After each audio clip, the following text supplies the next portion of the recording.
Cheers.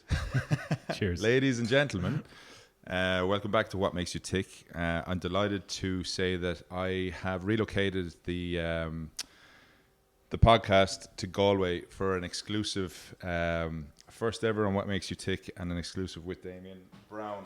Damian has, I suppose he's a month after finishing probably the hardest adventure and expedition that any human being could ever take upon themselves to try and do. Not only did he row from New York City to Galway, he did it as the first man ever to do it solo, which is remarkable. Damian is a glutton for punishment, and I think it's great to see Damian back in one piece, and it's great to have you here with me, first time ever, having a few pints in the dew drop in Galway, and great to see you, big man. Great to be here. Yeah, I suppose we might as well have a drink now. Cheers. And for anybody who is actually watching this or trying to set up a video of this is my attempt of the Diary of a CEO like Steve Bartlett. So it's definitely going to be a lot, hopefully as smooth as his, but we'll see. Yeah. I'm actually not even sure if the cameras are running at the moment, but the audio is, so we're good at the moment. Anyway, Damian, great to have you. Yeah, delighted to be here. Thanks for coming down and making the effort. And thanks to the Dew Drop for letting us in here, right? It's brilliant. It's great. We're upstairs in a kind of like an area that the guys have set away for us. Sound is good, although I do think that there's a party starting at about 6 o'clock. Right. So you never know, we might have people joining us. Or we'll join them. Yeah. Damian, listen, brilliant, great to have you back. The last month has probably been a whirlwind. I have followed you for the last number of years. This is your third time on What Makes You Tick. First time was after your solo row west to east. Second time was the very first Project Empower interview, which was brilliant, with yourself and Ferg. And now today we're here after your adventure across the Atlantic Ocean. Hat-trick. Talk to me. Hat-trick. How are you? I'm great. I'm fantastic. As you can imagine, I spent 4 months putting myself in a situation of nothing but hardship. So often pining for the comforts of real life and getting a total different perspective on those. So now that I'm back, I'm enjoying them. I'm very appreciative of them, and life is great. Yeah, it's great. You documented all this through Deep Roots, through your podcast, right? So anybody who hasn't listened to it, Deep Roots is basically Damian's journal of an audio journal of his experience. But in your recent episode, you've been asked 3 questions. How are you? What's next? And what are the last four weeks been like? Exactly, right? Yeah. What question have you not been asked, or that you wish somebody had asked you? Wow, that's a great question. Maybe that one.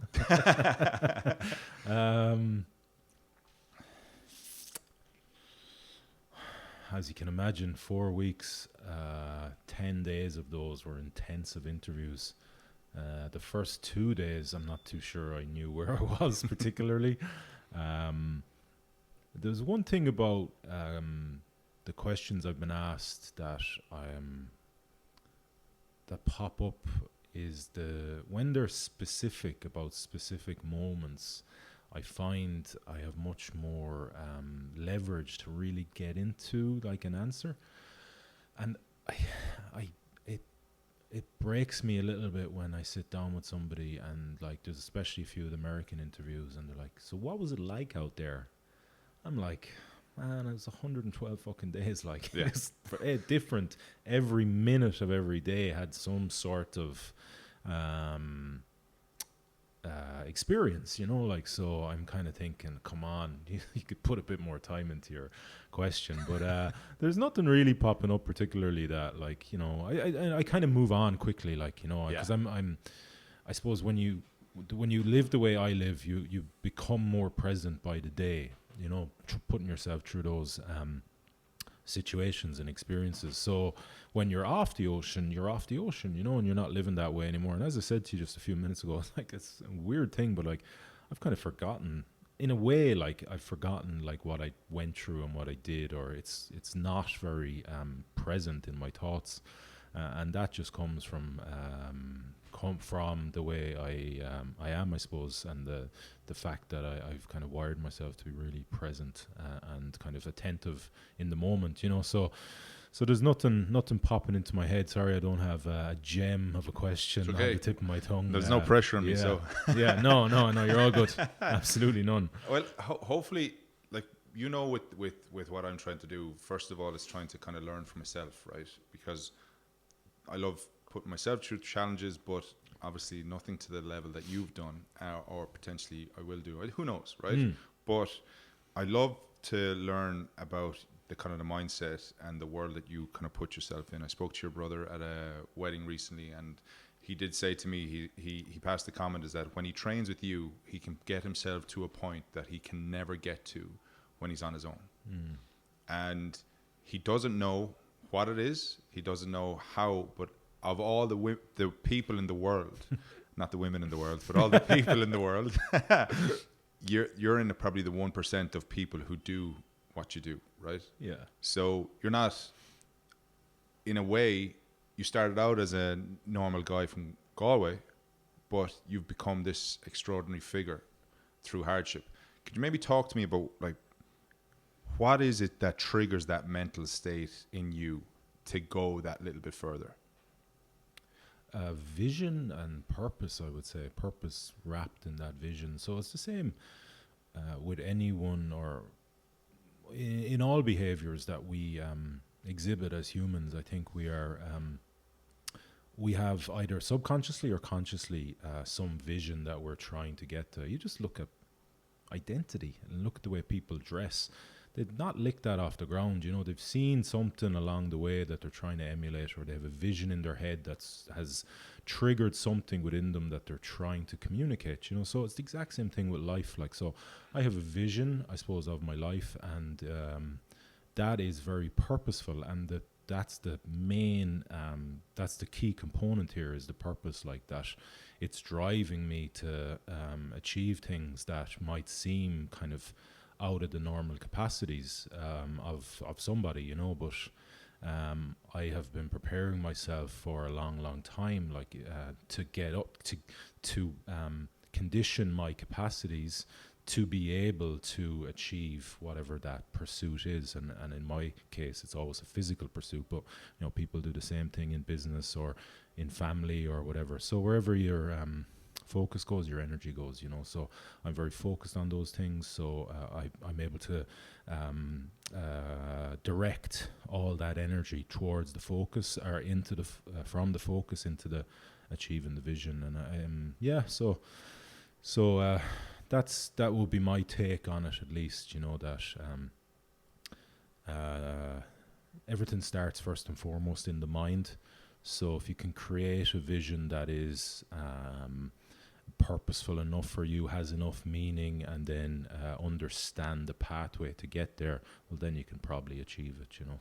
So you come back to a point you made, though, around when you were coming to the end of rugby, right? You spent 7 years saving, you spent 7 years putting monies aside so that you could actually go down this world of adventure and exploration. And essentially, was it like a passion of yours that you wanted to explore, right?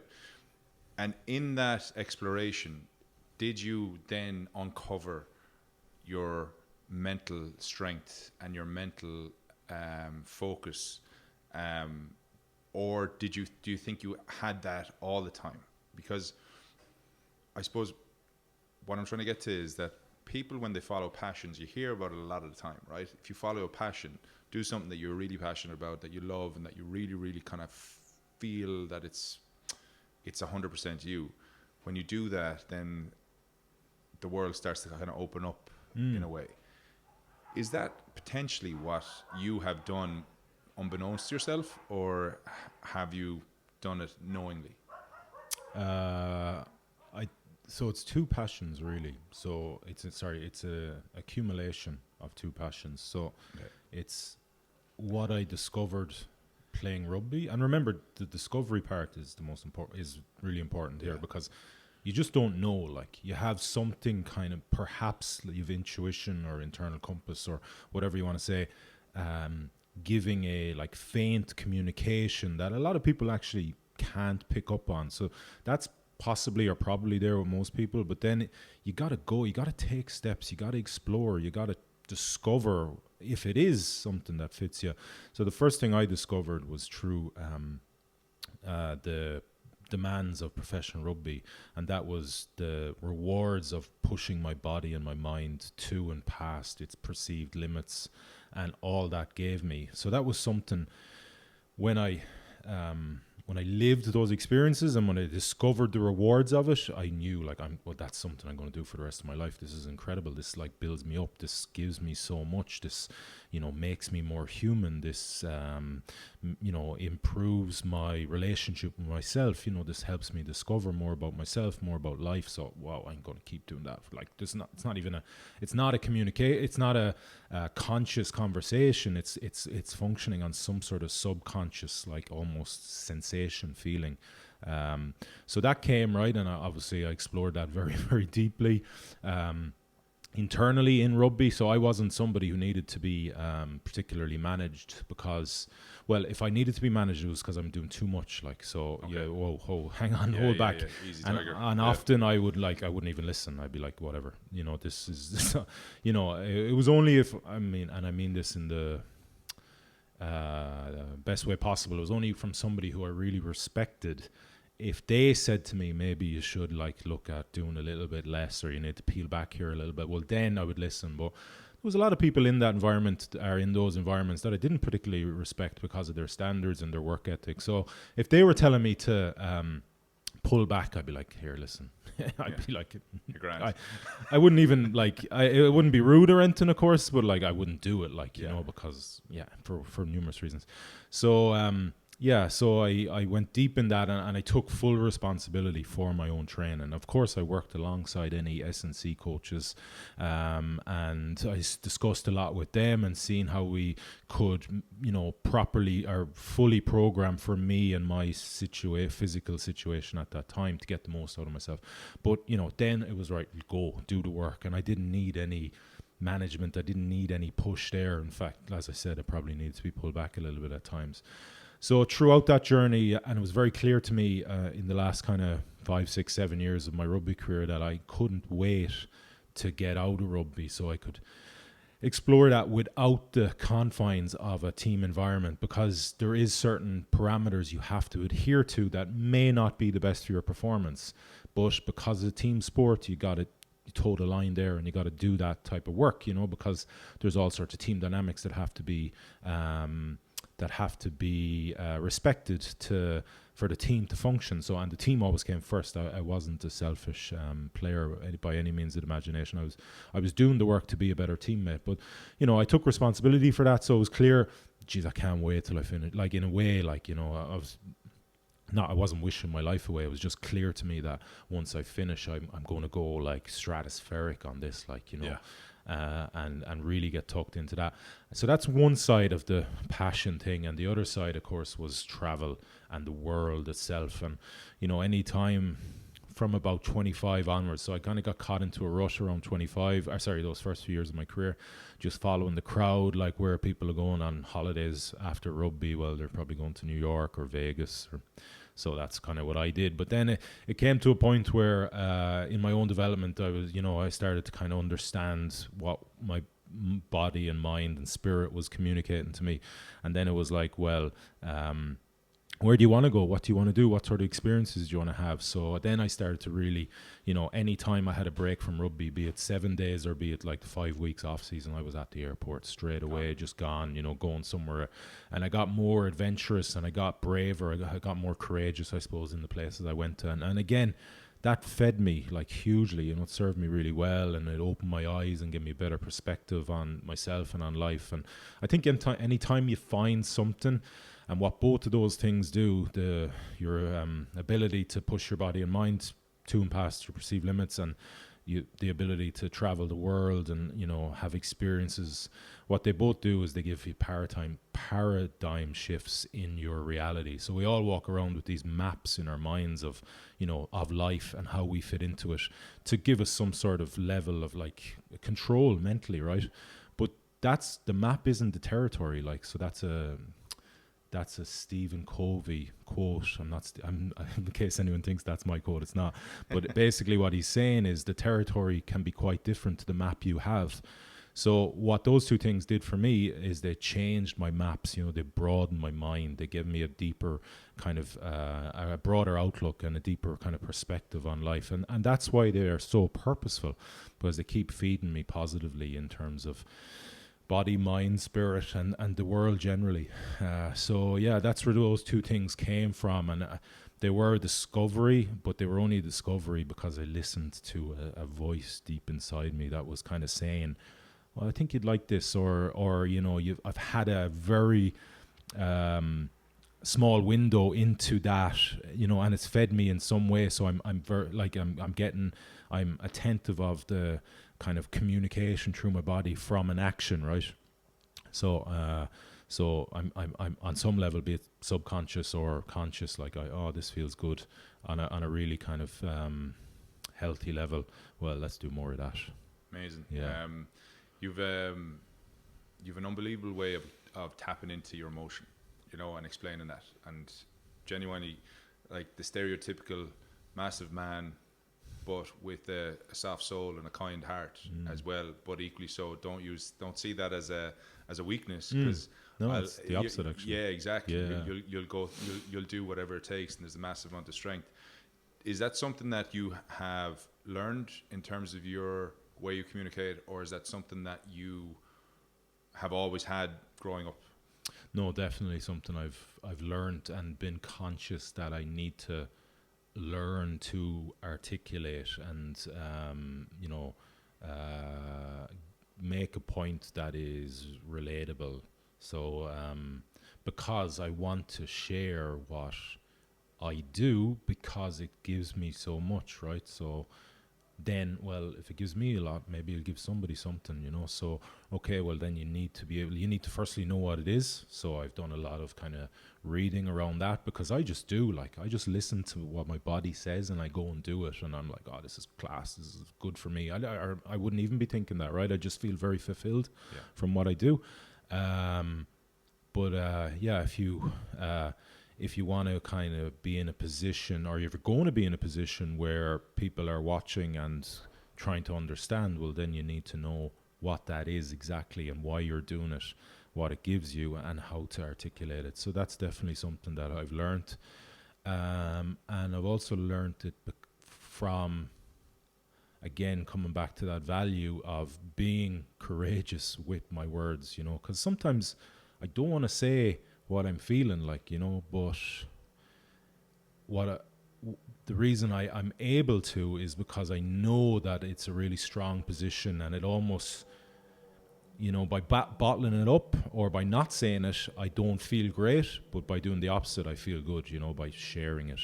So it's having the kind of, and I use the word, I reluctantly use the word because I'm not looking for any kudos around it, but it does take a level of bravery to communicate sometimes, especially when you're feeling vulnerable about what you want to communicate. And the easy thing is to bottle it up. The hard thing is to actually let it out. And when you do let it out, then you kind of look back and go, gee, what was I fucking worried about? Like, you know? Yeah.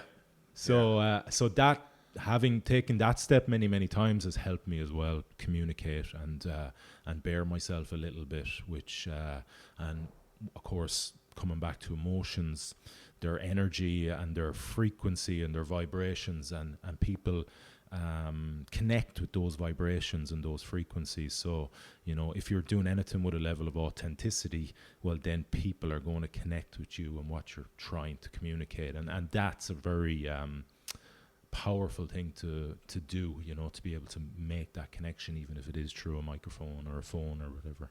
Yeah, unreal. Let's just talk about then, in terms of the emotion side of things, let's talk about the emotion of being the first person to row across from New York to Galway.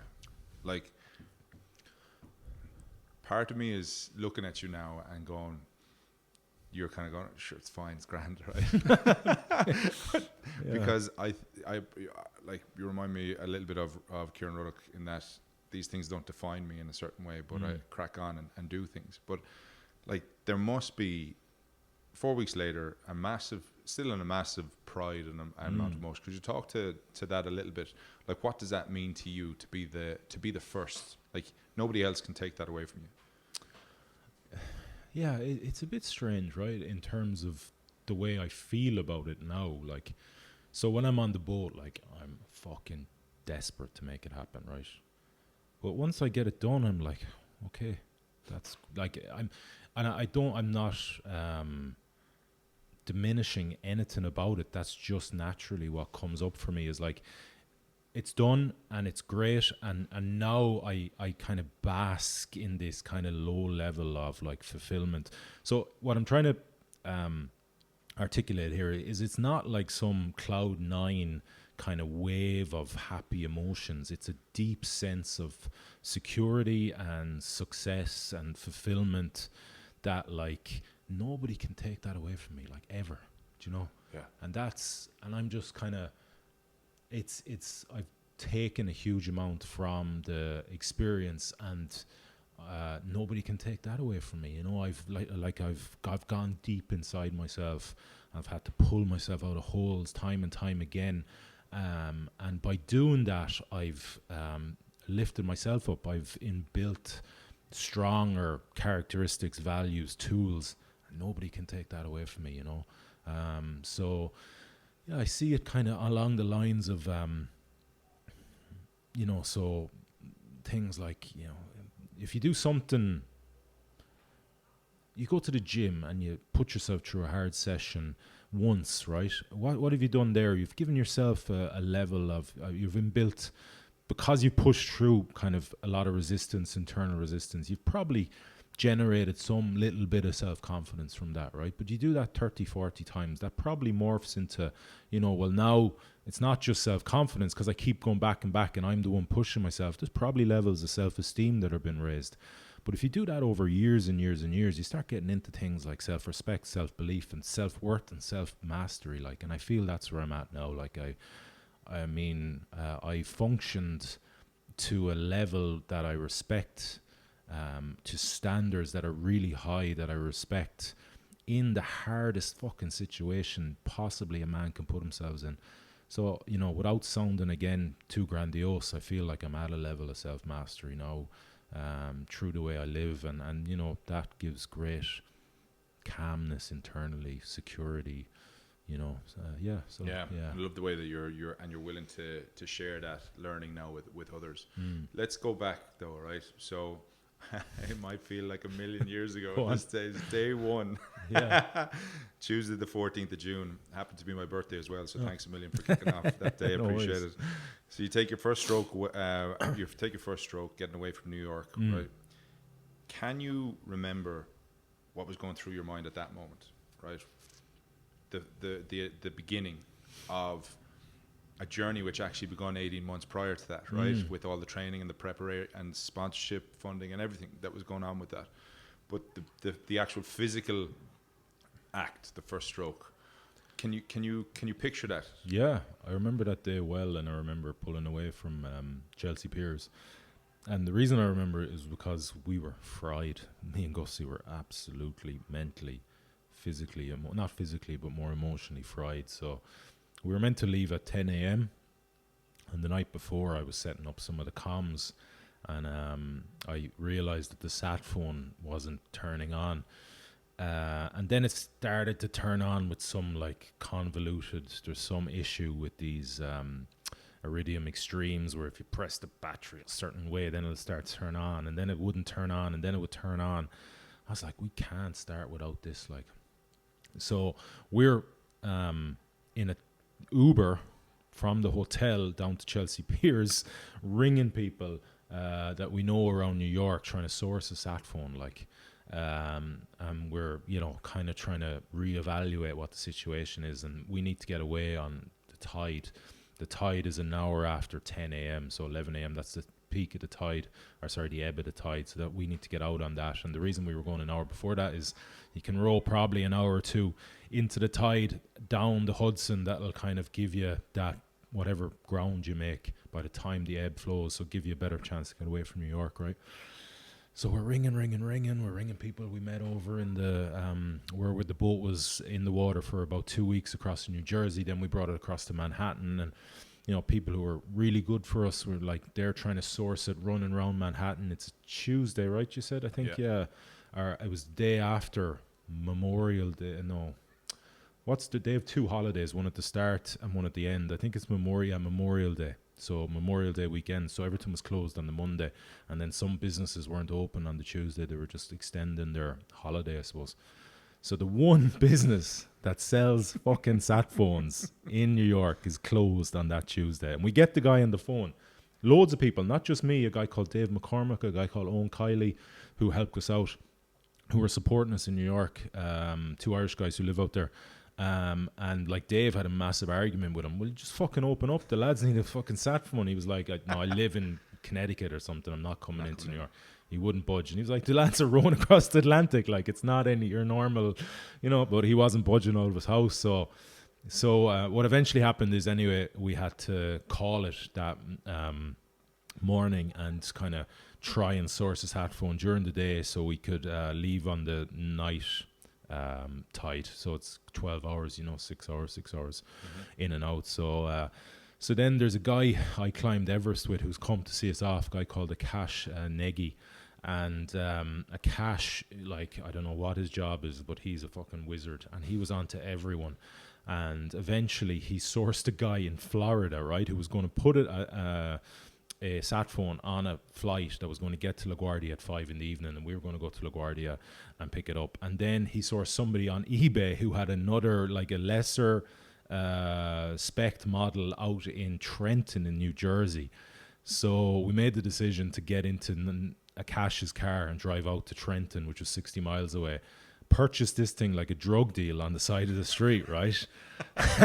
And for me, like, all through this time, there's still things need to be done on the boat. There's still comms that need to be last minute checked. There's still stuff that needs to be put away. Like, there's always something to do, So I'm getting more and more kind of frustrated, or not frustrated, but just kind of agitated, overwhelmed by the situation. And I don't think Gussie's far behind me.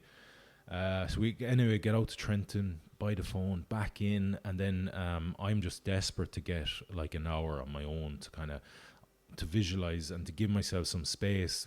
With all due respect from the 2 lads, Akash and Gussie, just because there's so much coming in that first period, leaving Chelsea Piers and negotiating the Hudson and the Harbour Mouth and the Verrazano Bridge, and I need to be on the ball, and right now I'm not in a place where I'm, for want of a better expression, ready for the game, like game ready. So I'm just desperate, and then like I'm also starving, and so is Gussie, and we're also aware that like we need to fuel well, and we haven't been fueling well over the last course of the number of days because there's been so much to do with the boat and get it ready.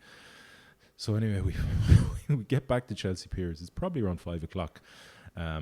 What we should have done is gone our separate ways and all taken, me and Gussie at least, taken an hour or 2 apart and got a bit of food. But of course, we did this thing where we went to get food together, and it was one of those cases where everywhere we went was closed or was full, and it kept getting longer and longer. And I kept thinking, the more this time takes time, the less time we have. We need to be on the boat by 9 o'clock, pulling away kind of thing, So it's just frying me, and we're sitting down. The service is fucking taking forever. I'm like, trying to hold it together here, like, but so the minute I hoovered my food, I was like, lads, here, pay for it with that, I'm gone. So I just needed some time, and I actually had one really important thing to do, which was it's a bit of a long story, but basically I needed to write some letters to Roselle and Elodie. And I'd only written 4 of, so it was one for, as far as I was concerned, one for each week. And I'd meant to do it over the course of that 2 weeks, but because I had so much to do and I was under so much pressure, I'd only got round to writing 4 of them. So I wanted to get back to Chelsea Piers and get a quiet corner and give myself some time to write those, or at least, so I had some photos to put in and seal them and give them. Akash was going to take them and then send them when I got on the boat, So that was really important that I did that. So I got back, of course, to Chelsea Piers, but now there was a bit of a crowd. Oh, lovely. gathering, and they saw me inside the window. So there was kind of below the marina was like a bar and a function area. And there I was sitting on a stool, and then people see me and they'd come up, they'd want to chat. And I was like, Jesus, lads, come on. Read the room, like, you know, I'm writing letters here, like, you know, and we're meant to be taken off. The most important moment. It like, is. It's really important. Like, and I, you know, I'm a polite person, so I'll give them my time. But like, I'm still, it's all building the agitation and the stress. Like, so, yeah. Eventually, anyway, I got that done, and there was crowd building, and Gussie came back, and then it was very much right. We need to start, you know, kind of getting things on the move here. Get on the boat, and are we ready to go?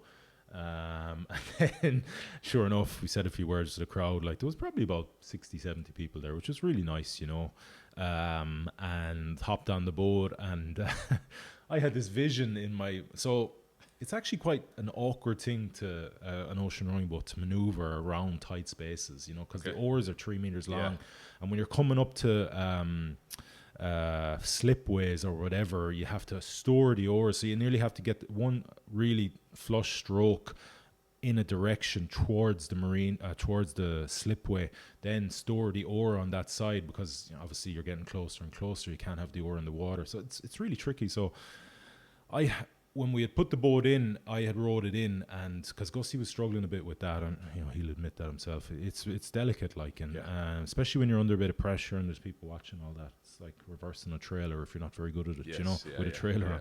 So I had rowed the boat in, but I had kind of forgotten that we had turned it round just like manually using the ropes. So I had this vision in my mind that, you know, I'll get in the boat and I'll just row. And it'll pull me away, because you have to go through all this stuff, you know. But I forgot that we turned around, so I started rowing the boat. Rowed it into the slipway behind me. I was like, "What's happening, Gussie? I don't know. Fuck, I'm nervous."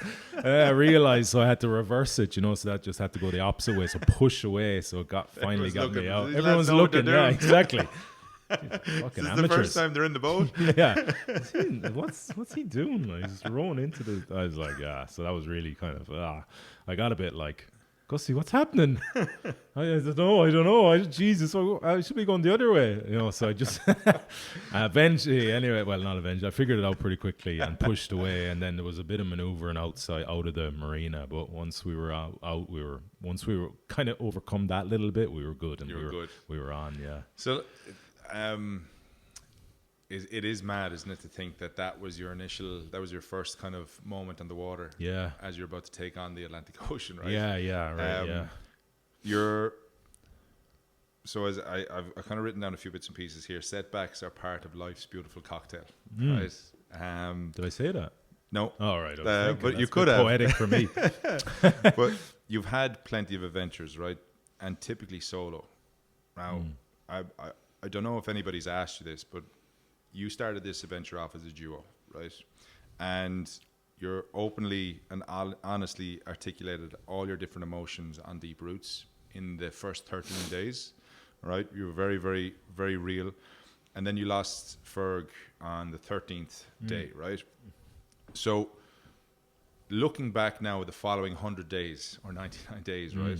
Was that actually huge setback, or was it a blessing in disguise, considering the challenges that faced you over the following 3 months or so? It was going to happen anyway, you know, bless him. Like, he wasn't prepared well enough. And, you know, so either way, like, if it wasn't happening on day 13, it was happening on whatever, day 16 or day 20 or whatever. So I think it was the best thing that could have happened. And I mean, again, I say that with full respect for the guy, like, because, I mean, look how far he's come. Like, he rode 2 weeks on the Atlantic after 4 years ago, and like sitting in a hospital bed with no feeling below his belly button, you know, people helping him shit and piss, like. So yeah, but it was definitely like, just, if you're not on a level where, if the level you're on is too shallow for the challenge that's coming, I don't know if there's a huge point in even trying to persevere for. You're never going to be able to persevere for too long. It's just going to overwhelm you, and I think, you know, that's the place he was at. You know, and I have to take some responsibility for that. You know, I thought I could prepare him to a level that he would be able to get across the North Atlantic. But what I soon realized is I had a clearer view on my own kind of capacities, and you know, the reason I'm taking this on now, and this is a huge challenge for me, the reason I'm taking this on now is because I'm ready, and it's taken me 20 years to be ready, you know. And I was like, you know, I that was a blind spot for me. I didn't really see that Gussie was, you know, I didn't see that, you know, that he no matter what I would have done, I don't think he would have been ready. Like, So that's actually to the point. So every kind of day 13 with this expedition, day 16 with climbing Everest, you get COVID. Day 14, I think it was, you had a massive capsize in the initial row. yeah, You know, so you were kind of like that 2 week mark where you were really challenged to a point where mentally it was like, I'm sure it was really terrifying, but also really, I suppose, opportunistic in that if I can get through this, I can get through anything, right? yeah. You had that kind of experience in your back pocket, and Gussie didn't, right? To the point that he's come from not being able to walk, 5% feeling movement in his body, to being able to walk, right? Did you visualize that potentially happening prior to the actual launch, or was that something that you became more aware that it'll possibly happen while you were in the actual expedition? Kind of indirectly visualized it, and the reason is because during the campaign I was, you know, obviously been the captain, if you want, literally the captain of the boat. I saw some threats in Gussie in terms of achieving what we wanted to achieve. So what I was trying to get him to do was take more responsibility for the project, you know, because he was a little bit, and this is kind of a natural follower-leader dynamic. The follower just does enough, you know, whereas the leader takes full responsibility, right? And he has to take a broad overview.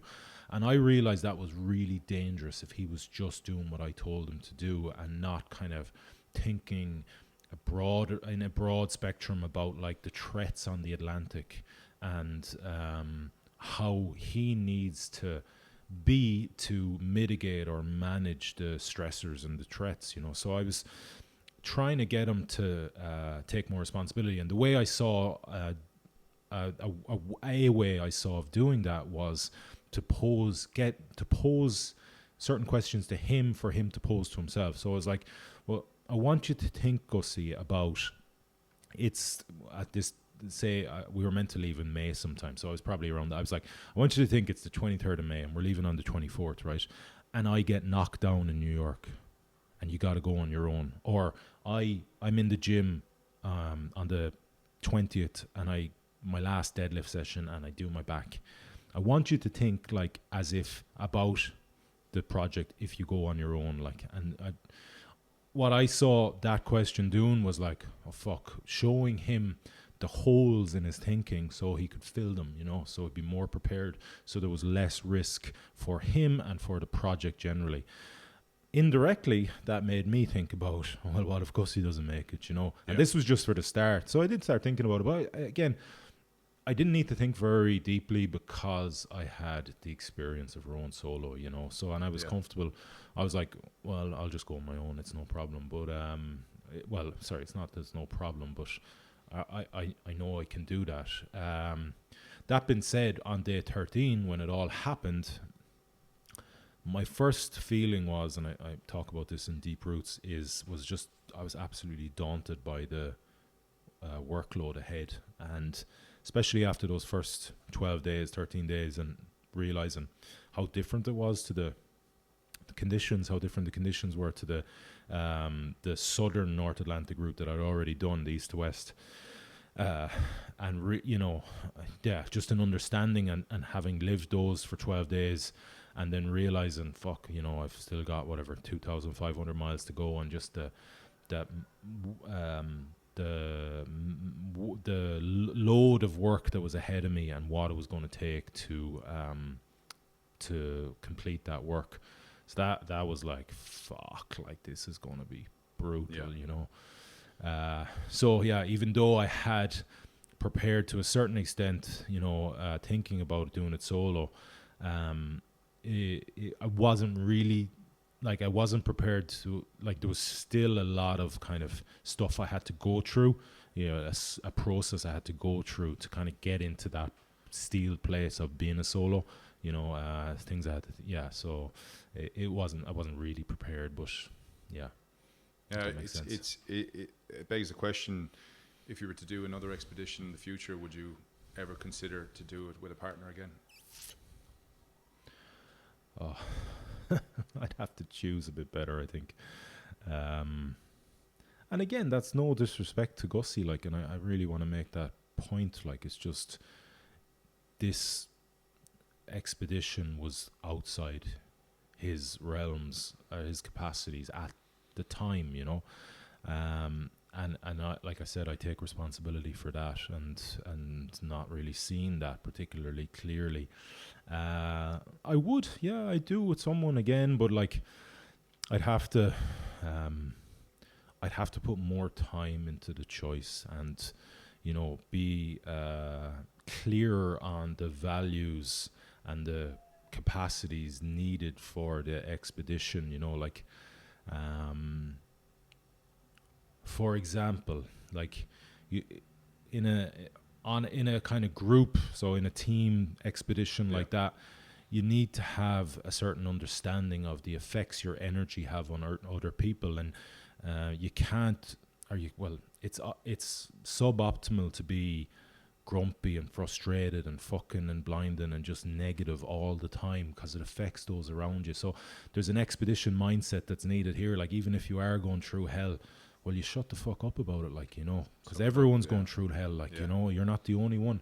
And if you really, really need to vent that, well, then you do it in a very direct way. You don't do it in a kind of indirect way where, you know, you're, you know, just moving around the place and banging doors and shit like that. So, you know, I'd need somebody who, like, you know, understands that expedition mindset and functions out of it, you know. It's not something you just flick a switch. It's probably just the way you are generally, you know. So, you know, there'd just be a smarter choice to be made, again, with respect to Gussie and where he's come from. And but yeah, I was probably just a little bit. So the big reason for me, the reason I asked Gussie to be my partner in this thing was because I walked across the country with him. Well, sorry, I didn't. I did. So he walked across the country 5 days from where his accident happened in Athenry to the NRH in Dunleary, where he spent 16 weeks doing his, you know, during his rehabilitation, and, you know, went in on the flat of his back and walked out of the place, like, incredibly. So I spent 3 of those 5 days with him, and I was kind of, like, I admired his stoicness and his determination during that whatever you want to challenge, if you want to call it that. Of course, the key piece I missed here was that was his challenge. He had total responsibility for that, and if he didn't finish it, well, then it all rested on him. Project Empower was my expedition, and he was a follower. So he didn't take, you know, naturally you don't take the responsibility the leader takes. So that puts you in a much different, it puts you in a different mindset. And that's the thing, I think, that worked against us and him, that, you know, and that it wasn't his thing. And it definitely diminishes your mindset, and kind of caught up with us a bit in the end. So, which is fascinating, actually, to think about. Like, when you own something, it's yours, and then it's about accountability for you, right? I remember talking to you before about doing the work and saying nobody's watching, and you were like, "But I'm watching," and I'll never forget that, because it kind of refreshed your kind of mindset to go, you can give up, you can walk away, but then are you walking away on yourself? Are you stepping away from what you have agreed in terms of a social contract with yourself to go, this isn't acceptable, or this is acceptable, you know? That stood with me. And I think to your point, when you own something, you have a different view to when you inherit something. Exactly. You know? And if you own it, like, it has more meaning, right? Like Yeah. that, like, you know, Yeah. and it comes back to the very first point I made in your first or second question. I think, you know, so much of what people deem mental strength or resilience comes down to how much does it mean to you? Yeah. How much does it mean to you? And like, it meant so fucking much to me to get across that ocean. And, you know, I, I'm, I'm going to just say this. I don't think it meant as much to go see, like, Yeah. yeah. And is there any lingering emotional exchange? How's your friendship now? Is there like, have you kind of sat down and had a chat together, just in the comforts of your own surroundings, or where are you guys at? Pretty good. Like, so I, you know, again, I talked openly about this. I really built up a lot of anger, and not a lot, but a lot of resentment, maybe, and a bit of anger to him, and that was a projection of my own frustrations and agitations and the difficulty of the crossing as I went, you know, and as I became more doubtful, or as I had doubts, the stronger those emotions became, you know, and the more of a figurehead Gussie became for them. Nothing to do really with him. It was all due down to myself, but that was just a way of me kind of correlating these, you know, strong negative emotions that were coming through me. But once I got through the Foul Sound, which is the area between Inishmaan and Inisheer, I got through there, and it's, you know, and I had this sense of relief because I was in Galway Bay, and as far as I was concerned, for as long as I can remember, Galway Bay was like safe, and Galway Bay basically meant I completed what I wanted to complete. So I just had this wash of forgiveness over me. It's just like it left me, you know. It's like, it's again, none of this was conscious. It was all subconscious. It was just like this. Well, it doesn't serve me to hold on to this like kind of ball of negativity towards him inside me, and it just left me. And it was a beautiful moment. I remember thinking, like, and I saw it more clearer then. I wasn't kind of corrupted by my negative emotions, you know. I was like, what were you think? You know, I saw it like as a kind of like, there was a falsity to the direction of my resentment and all that sort of stuff. So then when I saw him in Galway, it was great. When I saw him at the harbour, at the docks, you know, I was very happy to see him. And since that, we've sat down twice. Once was kind of a bit of a artificial situation because it was documentary and they were recording and all that. And the other one was, in fairness to Gussie, he rang me and said, let's go for a coffee and let's have a chat because we haven't had the opportunity. I was like, great, yeah, fair play.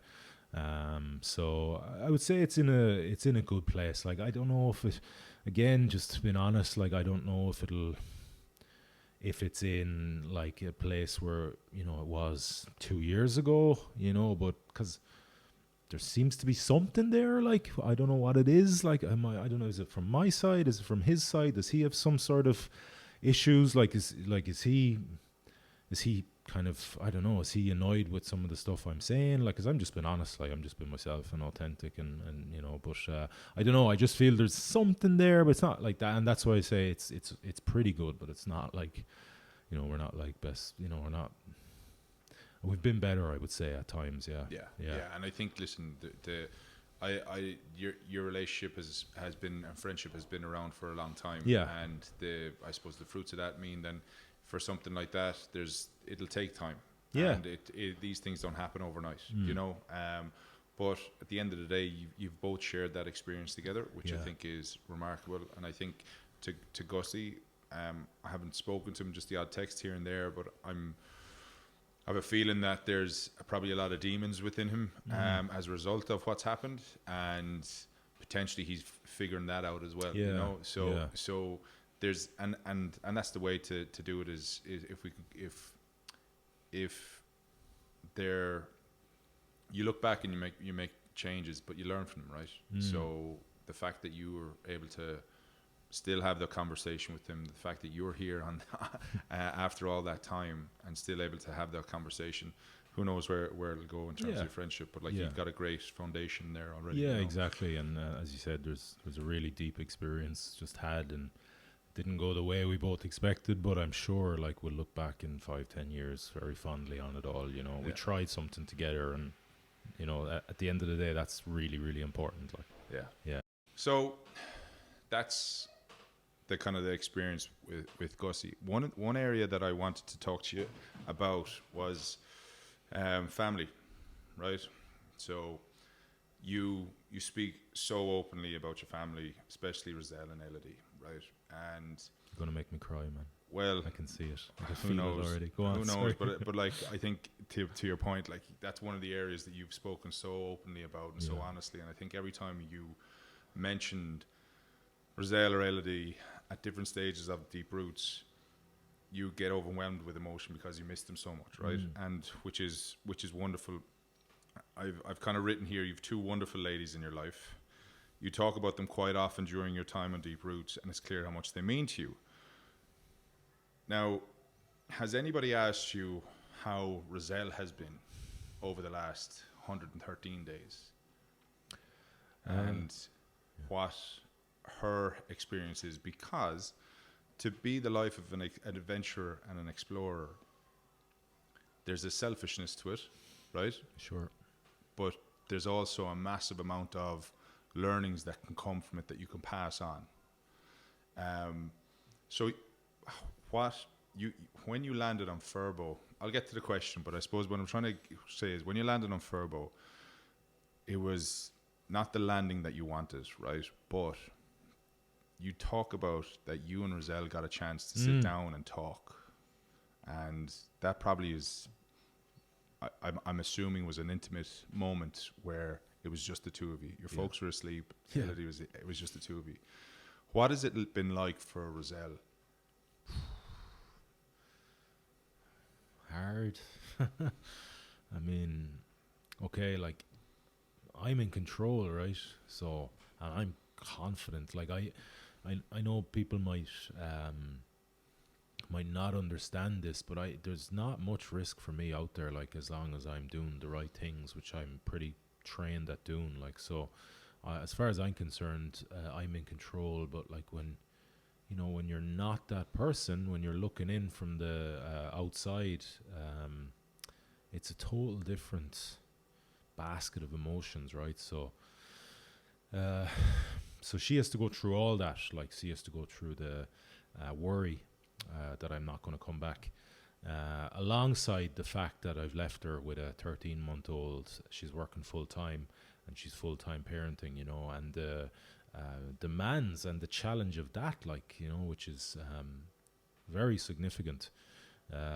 So it's a huge ask of me. It's a big sacrifice for me to ask of them, and I'm a clearly a central figure in her existence, Elodie's existence, and then I'm gone. And all I am is on the other side of a phone. So it's really, really difficult for them, and I see that, but do I really know? Probably not. You don't know until you go through that experience. But she managed it admirably well. I feel we would, I think we've talked about this publicly at least, that I know I have actually, that post Everest was quite difficult for us. There was a disconnection in our relationship, and that took some time and effort to reconnect to where it was, and continue to deepen the relationship. Whereas now, post the North Atlantic, there really isn't. Eventon, it's actually stronger. Now that there's I suppose a few reasons for that, but we were just able to stay. We were able to keep our relationship at a level of connection that hasn't knocked us back. And how we've done that, I'm not particularly clear, but it's in a really good place it's in a really good place generally, but it's in a very good place compared to post Everest. She said that the letters and the kind of time, so there was quite a significant amount of time put into those. I was very aware of the not letting that happen, at least from my side. So, the letters were part of a strategy to, not let that disconnect happen again. Also, voice notes, kind of just to her, to Elodie, singing to Elodie, stuff like that they could access when I wasn't accessible, which was a real fear, because on Everest I was kind of mostly accessible, whereas out here in the ocean it's only when I turn on the broadband satellite uplink that they can actually get to me. So it was going to be much less of a time where I could be accessible. So that was something I think that really helped. But yeah, somehow we're in a great place, and I think that played a part in it, but it sure as hell didn't play the whole part. And I don't know, like I think maybe a different outlook from both of us might have helped as well in terms of guarding that connection. Was Everest your first adventure as partners? Yeah. And then your first adventure with the Elodie, like I was only just born, right? She's only 5 days old, yeah. 5 days, right? So So again, maybe I don't know. I've only met Roselle once, which was lovely at the launch, and had a little bit of interaction on Facebook when we post things and basically encouraging you, right? Yeah. But have you guys discussed like the Everest thing? Like, was like the way there was resentment to Ferg leaving or having to go at 13 days? Was there any element of resentment that you were gone after 5 days? Yeah, for sure. There was. Is there a similarity there in terms of emotion? There was. There was. I mean, it was a really, like, I mean, not to justify my actions, because that's not the point here, right? But it was a really incredibly hard position for me to be in, due to financial pressures. So yeah, it was. I felt like I was so frustrated and so kind of angry about being in that position that I had these two huge life events. Now clearly one of them was much huger, but like it's not every day you go to Everest either. So I had the birth of my first child, right, and then I had Everest pending, and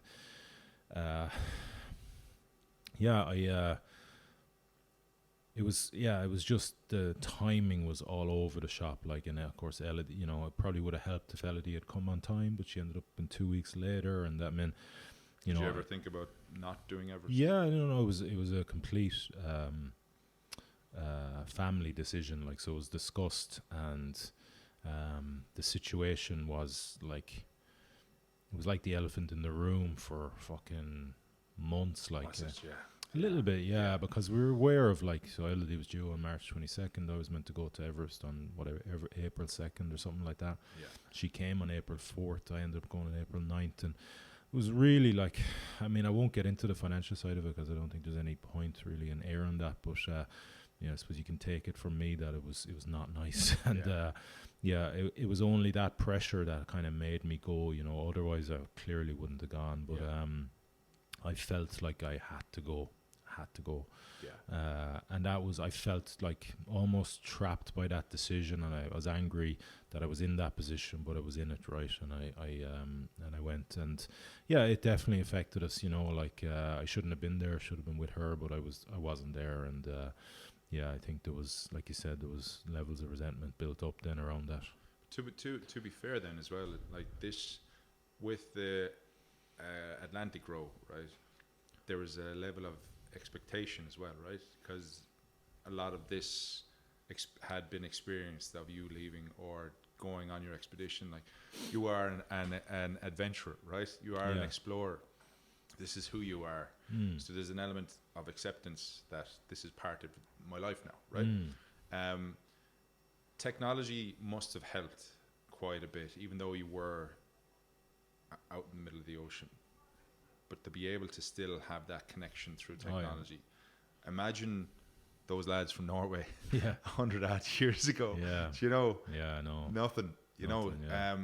What are the kind of the characteristics that make you and Roselle such a good team?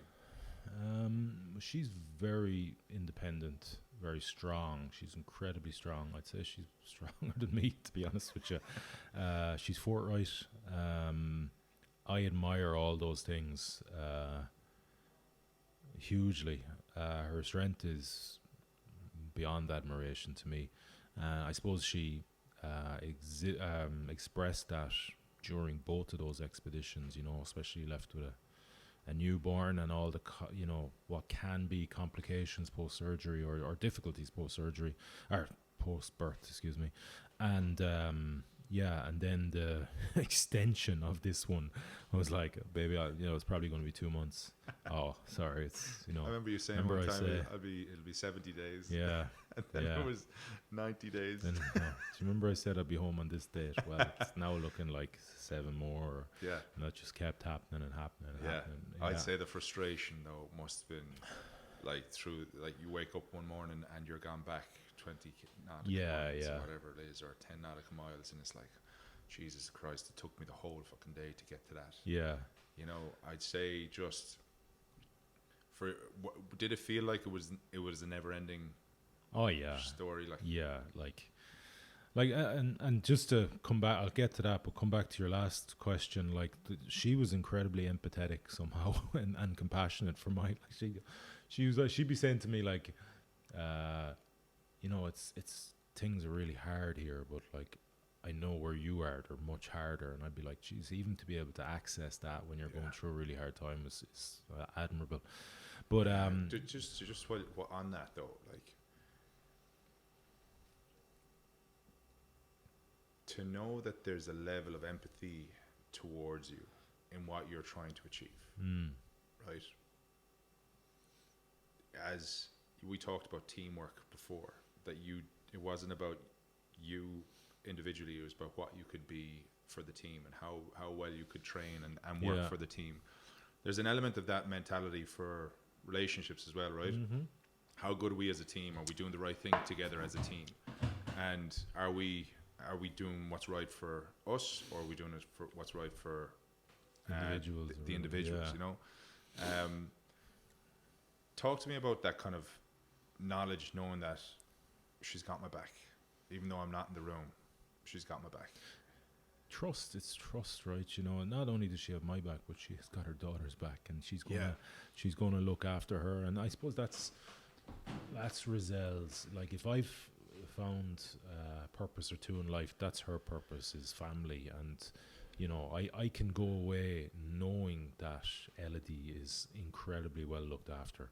You know, and I might be saying a lot about myself there, that I don't add much to the combination, but I suppose I add something when I'm around. But she's just an incredible mother, and knowing that not only does she have my back, which is nice and it's very important and all that, but that she's got her daughter, and she's, you know, she's incredibly well cared for and guided and facilitated in whatever she needs as a very young developing child, you know.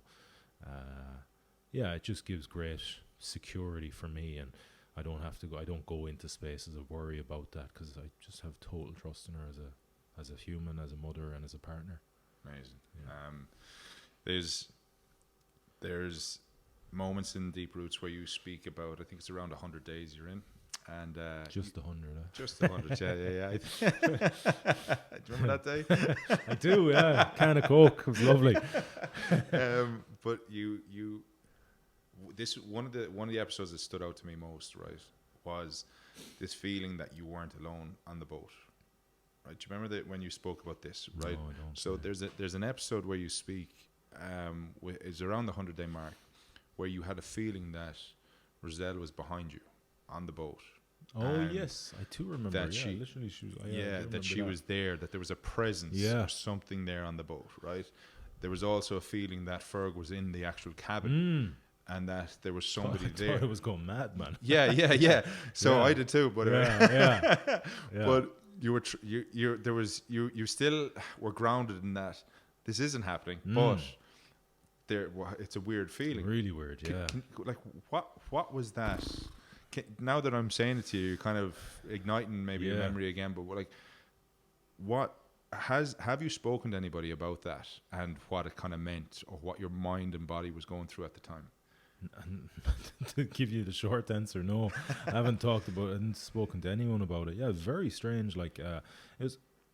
I bring this. I remember the episode now that you triggered that memory for me. I talk about the movie The Hurricane, which is Denzel Washington stars as this heavyweight champ. It's based loosely on a true story that he gets jailed for a crime that, well, the movie says he doesn't actually commit, and he's an innocent man, but it turns out he did commit it. Anyway, that's not point, right? But he gets put in solitary confinement, and I remember in that they were trying to, he goes mad in solitary confinement because they put him in there for whatever, months. And in terms of the direction of the movie, to show how he went mad, it was a case of, showing all the visually showing these voices from his past, in while he was like kind of in a contemplative state in solitary, in the darkness, in solitary confinement. And that's what that triggered that came to me at that moment when I kind of, over my left hand shoulder, it was like I felt Roselle was there, and like I said, I felt for a moment on a very kind of what would we say, not a particularly real level, but I felt like there was Gussie was in the cabin, and that's kind of the way it was shown in the movie, kind of triggered that, or the movie was triggered for me from that feeling of those two sensations, if you want, which were clearly false. But so that's why I thought, Jesus, am I going mad here or what? Because I felt fine, like I felt sane, if you want, but then again, the way we perceive these things to be and the reality of them can be very, very different. So perhaps that is an indication of somebody who's the start of going a little bit. It kind of says once you're on your own for 100 days or more, your mind will wander. Yeah, that's exactly. For sure. Yeah, and who knows? It could be some sort of coping mechanism or something like that, to deal with the isolation. There could be. I remember listening to Joe Rogan podcast, and he was talking about DMT, and that when you're in a kind of like an isolation room, that your brain and body automatically triggers this kind of release of DMT, and then you can start kind of seeing things, dancing around, doing all that. Not saying that that was happening to you, but maybe it was your body coping with solitary, with the fact that it was just you and the ocean, and you and your mindset. There was one time actually. Now just listening to you say that, I remember not thinking about talking, but talking out loud, like. And almost hearing my voice and then surprised. Say it again. So not you're like asleep? so right. You're right conscious. No, I'm rowing, but I'm conscious now. I'm talking to you, right? Yeah. So the words aren't surprising me that they're coming out of my mouth. I'm actually having you're figuring out what you want to say. Yeah. Okay. Right. But I was just rowing away, and then almost I heard myself talking, and it nearly took me by surprise. So I was talking without thinking about talking, if you get me. Yeah. And I remember being literally a bit taken aback when I heard my voice. It was like at a very unusual tone, so obviously we're very used to hearing our own voices, and I was like, did I just say something there? And so that actually happened at one point as well.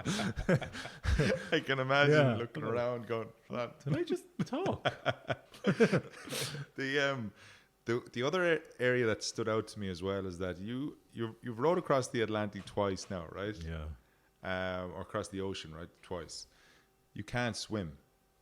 Right? Yeah. This is one of the things that you've been an advocate of Freesbury, where you've encouraged everybody to get out in February every day. You rowed across the ocean and you can't swim, right? It gets me to the point where, was there ever a moment on Cushla McCree, which was your vessel, was there ever a moment that you feared for your life? Or that you feared that you were in serious high water, excuse the pun. Yeah. So day 24, triple capsize. So like a storm, I was maybe 600-700 miles off the coast of New York, New Jersey, and some sort of tropical storm. It was downgraded from a tropical storm the day before it hit me, but it was gusting at like 52 knots, maximum gusts of 52 knots by the time it got to me. And I put out the power anchor the night before and hunkered down, and it was forecast to last about 22 hours, and then there was going to be a lull, and then there was another storm. I was like, great, good news.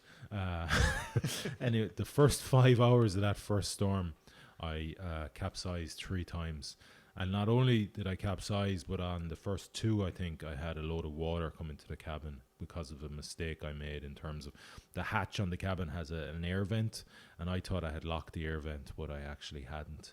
So there's two things happening there. I shouldn't capsize on power anchor. I'm like, that's not meant. That doesn't normally happen. It's very, very rare. And secondly, there's water ingress. So that means like not only could the electrics be fried, but if enough water gets in, I won't self-right, and I'm basically trapped in a cabin with water coming into it underwater, so it's incredibly dangerous, if not possibly fatal. So 5 hours into a 20-hour storm, and I've capsized 3 times, and I'm just lying in the cabin, listening to the waves, listening to them, the noises they make, knowing, like, having a good recognition on the noise of one that has a possibility to capsize you, just in anticipation of that fourth capsize. Those next 14, 15 hours were the longest hours of my life, just constantly on edge. Every time I'd hear a certain noise or a certain wave, I'd just hands out, legs out, brace all 4 sides of the cabin, and then it wouldn't knock me out. I never capsize in the next 15 hours, but it doesn't change the fact that your mind is in total anticipation of that fact, and you're just waiting. It's like Chinese torture, right? You're just waiting for something to come, and that's where our neurochemistry really kicks in, and that was really, really difficult. So what was it, the anticipation that this could be it, and then another wave hit that this could be it? Was it for 15 hours? Yeah, so what happened, so basically, as far as I was, my belief is that, and it was, and kind of still is that the cabin, once locked down, is a safe sanctuary, no matter if it's a hurricane outside, right? That cabin is is very safe. But of course, when I got water ingress on the first 2, and I actually didn't figure out where it was coming from, that belief was eroded.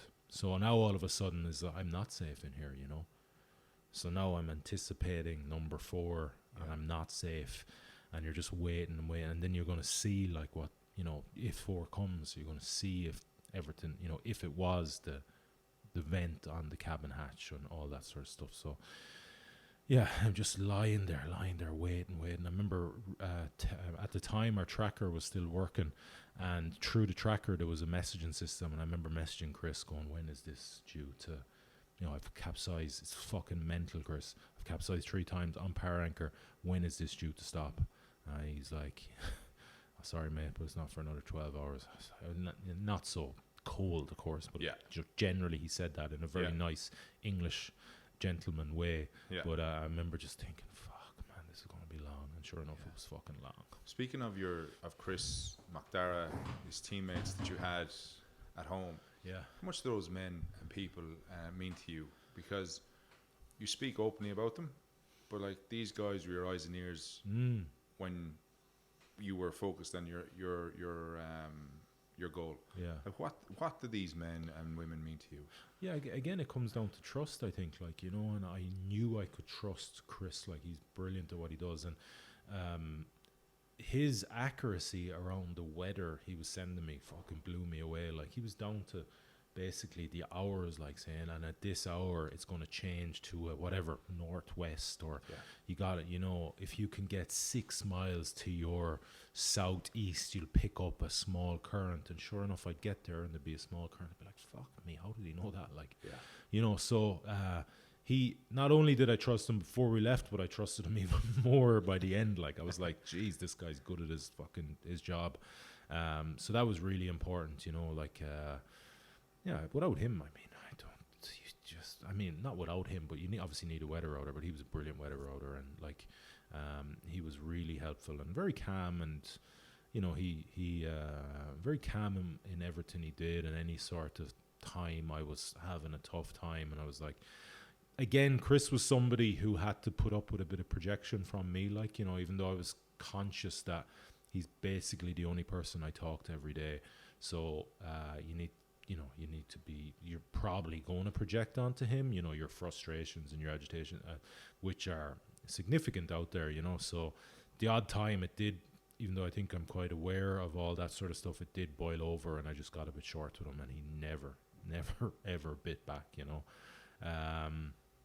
So he was the main guy, and Mac was brilliant. Like Mac is just, he's just such a good person, a good man, and like, in fairness to Mac, he didn't have a whole lot to do with the actual expedition, and he'd just send you. He says really nice things, so you feel good about yourself when you've talked to Mac. Like, so he'd send you a really nice message, and you know, you'd read it. I'd read it a few times. I'd be like, oh yeah, that's nice. We all need a Mac in our life. We do. Oh, that's really nice. It's nice.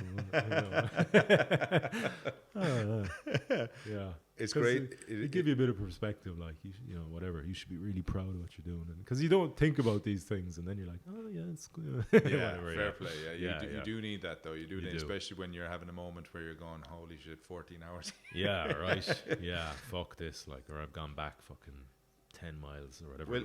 We'll talk. Let's talk about the learnings from this. So let's on day 12, you talk about Martin Oliver. And you speak about having an engraving on the boat. Talk to us a little bit about those guys, because I thought the story of these guys was brilliant. I thought actually that episode was a class, and that I've never met the guy, but the impression of him that you put on was was quite impressive. You might get another one today, but talk to us about Martin. Yeah. You won't believe this, actually. So Martin's daughter married a very good school friend of mine, Adrian Boyle, and Adrian was at the homecoming, you know. So was Suzanne, Martin's daughter, and Tom's sister. So he waited around for ages. Like, I don't know, must have been 3 or 4 hours by the time I got out of there, you know. And I was like, what's he waiting for, I wonder, you know? Because I'd seen him already that day, and I'd seen Suzanne and their little one, Maya. We'd had a photo taken and all that. So I was like, why is Adrian still here, I wonder? And he came up to me afterwards, and he goes, I just want to say, you know, thanks very much for that podcast episode. It meant a lot to the family. Like, I was like, oh, no, really, like, you know, Suzanne's been a different person since then, and so is the other. There's a mountain of Olivers down in the Claddagh, you know, all sorts of relations and nephews and brothers and all that sort of stuff. And I was like, oh, that's lovely to hear, like, because, you know, they did a lot for me, you know. And he goes, and one of the lads was, they were so taken by your accent and your impression of Martin, they actually thought it was him for a while. I was like, oh, that's brilliant, you know. Yeah. Can you give us an impression? Damien, he called me Damien, you know. Oh, how you, Damien? Where are you going there, Damien? Oh, I don't know much about those boats now, Damien, but I'll give you a hand putting it into the water. If you come down the Claddagh Hall, we'll put it in on the slip, you know. I was like, jeez, Martin, you're a legend. Unreal. The story goes anyway, is like, I this kind of weird kind of set of circumstances meant that I was stuck into, to want a better expression, with this my old boat called Darien in my parents' house in Renmore there for about 3 weeks, looking at it after I bought it and brought it back from the UK, going, how the fuck do I get that into the water and start training, you know? So every day I was getting more and more agitated looking at it. So I met Adrian one day, just bumped into him here in town, and I was telling him the story. He was like, how's training going? I was like, well, it's not going great because I got the fucking boat at home and I can't get it off the trailer. I don't know what to do. He says, you should ask Martin and Tom. And I was like, who? And he goes, Martin and Tom, Sue's father and brother.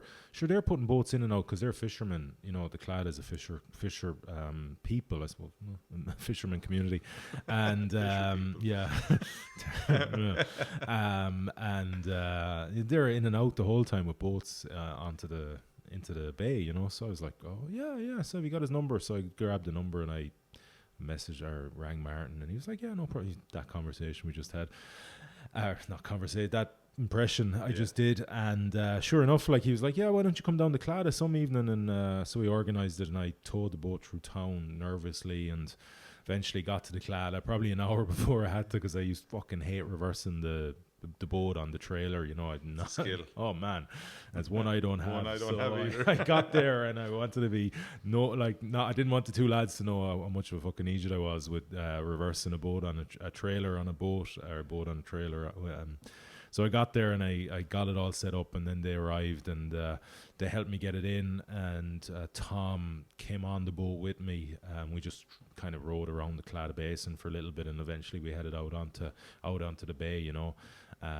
So they really helped me, like, and I went down another time and did a second time and did the same thing. So yeah, without them, like, I don't know how I would have kind of started my ocean rowing career, if you want. So they helped a lot with that project, and then with this one just gone, Project Empower, Martin was lending us. So I was like, well, myself and Gussie wanted to do this thing where we rode a currach from Inisheer to Galway City, and I realized, like, just literally the night before we were going to do our first training session, we've got no fucking life jackets, and neither me and Gussie can swim, like, you know, and we're going into a currach, schizophrenic boat on the water. So I was like, fuck, who do I ring? Oh, Martin, I'll ring Martin. So I rang Martin, and he was like, oh yeah, come down tomorrow, do you know where my house is? I was like, oh, I do that. So I came down, and he gave me a couple of life jackets, and then every evening, we must have done 3 or 4 training sessions every evening. We'd stop by and just grab the life jackets and then drop them back. So he helped out a lot there. And another story I tell is, like, the day before, yeah, we were going to go. We were due to go to Inisheer from Galway City, so you got to get a boat, right? You got to get a bus to Rossaville, or you used to, at least. This is before the newest ferry service started from the city here, but you get a bus to Rossaville, and then you get a ferry from Rossaville to the islands. And I stopped by Martin's house for the life jackets that we definitely needed, right? As we took on that 26 miles of the bay. And he goes, oh, Damien, I'm out in Spiddle. I was like, oh, jeez, Martin. Like, oh, did you? Yeah, yeah. Do you remember I was saying there we have the thing? Oh, I forgot. Yeah, but I'll be back in. I was like, well, we have a bus and it's leaving in 45 minutes, and Spiddle's about half an hour away, like, and the bus is like leaving from town here. And I was like, it's never going to come. So he said, I'll come back in now. I'm with Tom, like, but I'll come back in. I was like, okay, Martin, yeah, so sound. So they must have raced in from Spiddle, because we went to the shops, me and Gussie, in between, just to pick up some stuff for the row, you know. And we came back, the 2 life jackets were hanging on the gate. So we grabbed them, and then we decided what we'd try and do is, the bus was kind of getting into town, we reckoned would be it'd be harder with the time and traffic. So we said we'd try and flag the bus down going through Salt Hill. So we could see the bus. We parked up by a little bit down the prom, and we could see the bus, and we were running through a park in Salt Hill trying to wave this bus down. We waved it down, they stopped, and we got on with 2 life jackets, and anyway got to Inisheer the next day and did the row. So that was mental, like, that he came all the way. Himself and Tom actually were out in Spiddle, and they come all the way in. Somehow we made that happen, yeah. So they were a big part of both rows, and God rest both of them, bless them. Yeah, absolute legends. Yeah, sounds of it, salt of the earth. Like, salt of the earth. There's yeah, we give our hats off to them. We'll actually drink to them. We will, of course. Cheers. Fair.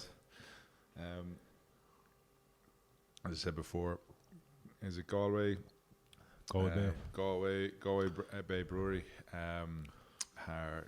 We're sharing a few pints together based on what the guys have poured for us. What is it? Full Sail. Full Sail. Yeah. So yeah, nice. It is. Nice to connect on Full Sail after your roll. Yeah. Nice touch. Going to get it into the kind of the learnings of the expedition, right? And I'm sure there's tons of fucking learnings. I'm sure, like, let's look at your character, right? You went into this as a very resilient person, probably one of the most resilient people I've ever met. And not only that, probably one of the most resilient people in the world do what you do and to take on the adventures that you do. How has your character evolved as a result of this experience? Deepened. I'd say deepened is probably a better. Evolved, deepened. Yeah. So we all have, right, certain characteristics, if you want, or certain characteristics and values. And I feel that when you put yourself in these sort of situations, you have a very, very strong or very good opportunity to practice and embody and therefore deepen those values and characteristics. So I'd say it's kind of been a reinforcement or it's been a deepening or a broadening of all those things. You know, I couldn't particularly pick out. I mean, if I was pushed to pick out some, like, I think the most important one is self-awareness, you know. So, I mean, we all have that, so it's a human endowment. It's not particularly a characteristic, but... do we all have that, though? That's a question, because it's we all have... We have the ability to be self-aware, but there's levels of self-awareness, right? Absolutely, yeah. We all... But, yeah, exactly, yeah. We all have it, but we don't all have the same level of it, for sure. Okay. And as far as I'm concerned... It is the most important endowment that we have in terms of the quality of the life you live. And that's why I feel that's why I'm very much drawn to what I do, is because it gives me an opportunity to deepen that level of self-awareness, which through actions and through experiences I have realized the power of, and I've continually kind of gone after and deepened.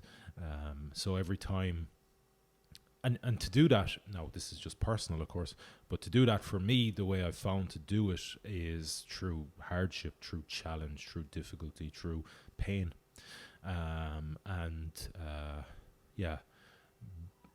understanding how to deal with your mind in those moments. And if you can do it then, I mean, it just translates so well into kind of everyday life, you know. So if you can do it at your worst, if you want, when, you know, you would be absolutely it would be fine, or it would be, you know, you would be, what was the word I'm looking for?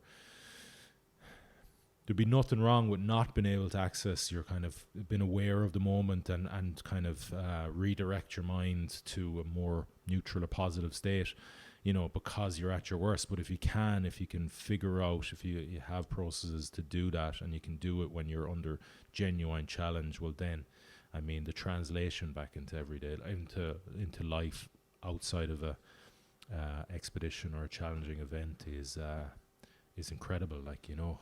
So I feel that's probably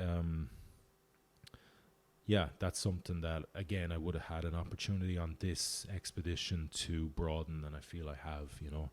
Yeah, I think from my take at listening to you telling the story, and we spoke briefly about this, is that I feel like I know you better than I should. Do you get me? Because like we've only met twice, this being the second time, but we've been interacting over the last 2 or 3 years or whatever it was. But there's elements of you that I know that I shouldn't know, right? Because of what I would take as your honesty. Roselle says I'm an oversharer. Yeah. You overshare. Maybe. Yeah. I love it. Yeah. You're too honest. Yeah. Share too much. Well, never thought that, because I'm quite a private person, believe it or not. But I don't know, there's just a duty within me. But I would have taken the honesty element out from what I've heard of you, because you were super honest about your emotions and feelings, right? You were super honest about how you were taking on challenges at that moment. Like, there's times where you spoke and you're kind of going, there's nothing going to fucking stop me from getting to Galway. Nothing in my control is going to stop me getting to Galway. So I need to double down on my processes. I need to double down on my detail. You know, there were a lot of these things, and it was nearly like you were using the pod as a opportunity to reinforce what it is that you needed to do. Yeah.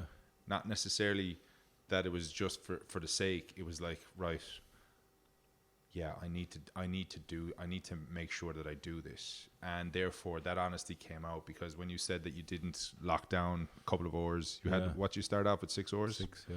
So when you didn't lock down 1 or 2 oars, you were like, that's on me, and you took the accountability for it, which I thought was brilliant. So you showed accountability, you showed integrity by, like, every stroke, giving it everything.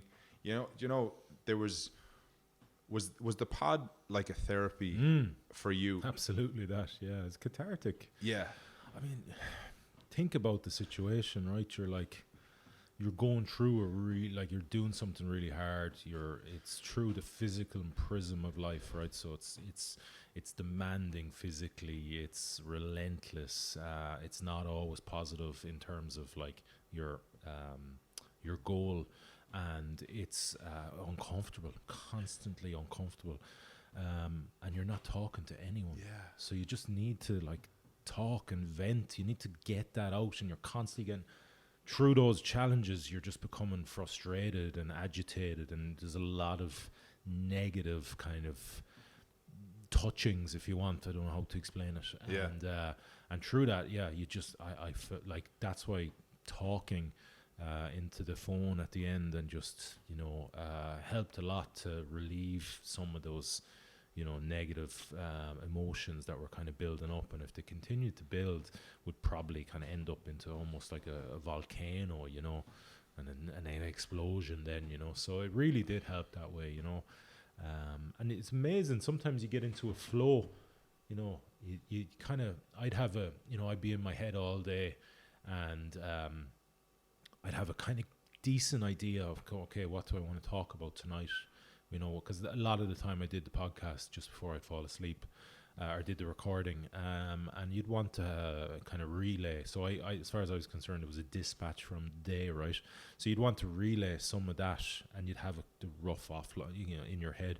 But then you get into a flow, and before you know it, you'd be talking about something else totally, and you'd be getting, you'd be so connected with the emotions of what you went through that you'd just be in this like really kind of whatever honest or this flow state where stuff starts coming out, and you're really connected to your words, in terms of the authenticity of them from what you felt during the day, and that would have come out of nowhere, like, so that in terms of your planning, if you want planning for the podcast, yeah, but like you did take time to think about what you wanted to say and the words that you were using to articulate. So there was moments where you caught yourself at times where you said, I can't do this, or I won't do this, or some that type of language. You then actually changed it and went, actually, I'm going to choose to do something else. Or you were very particular about the type of language that you used in order to help you articulate it, or else not let something kind of nearly fester as a thought. Because was that a conscious decision, or was that you just nearly kind of catching yourself in that moment? So do you know what I mean? Like, do you know what I'm trying to? I think so. Where I'm at. Yeah.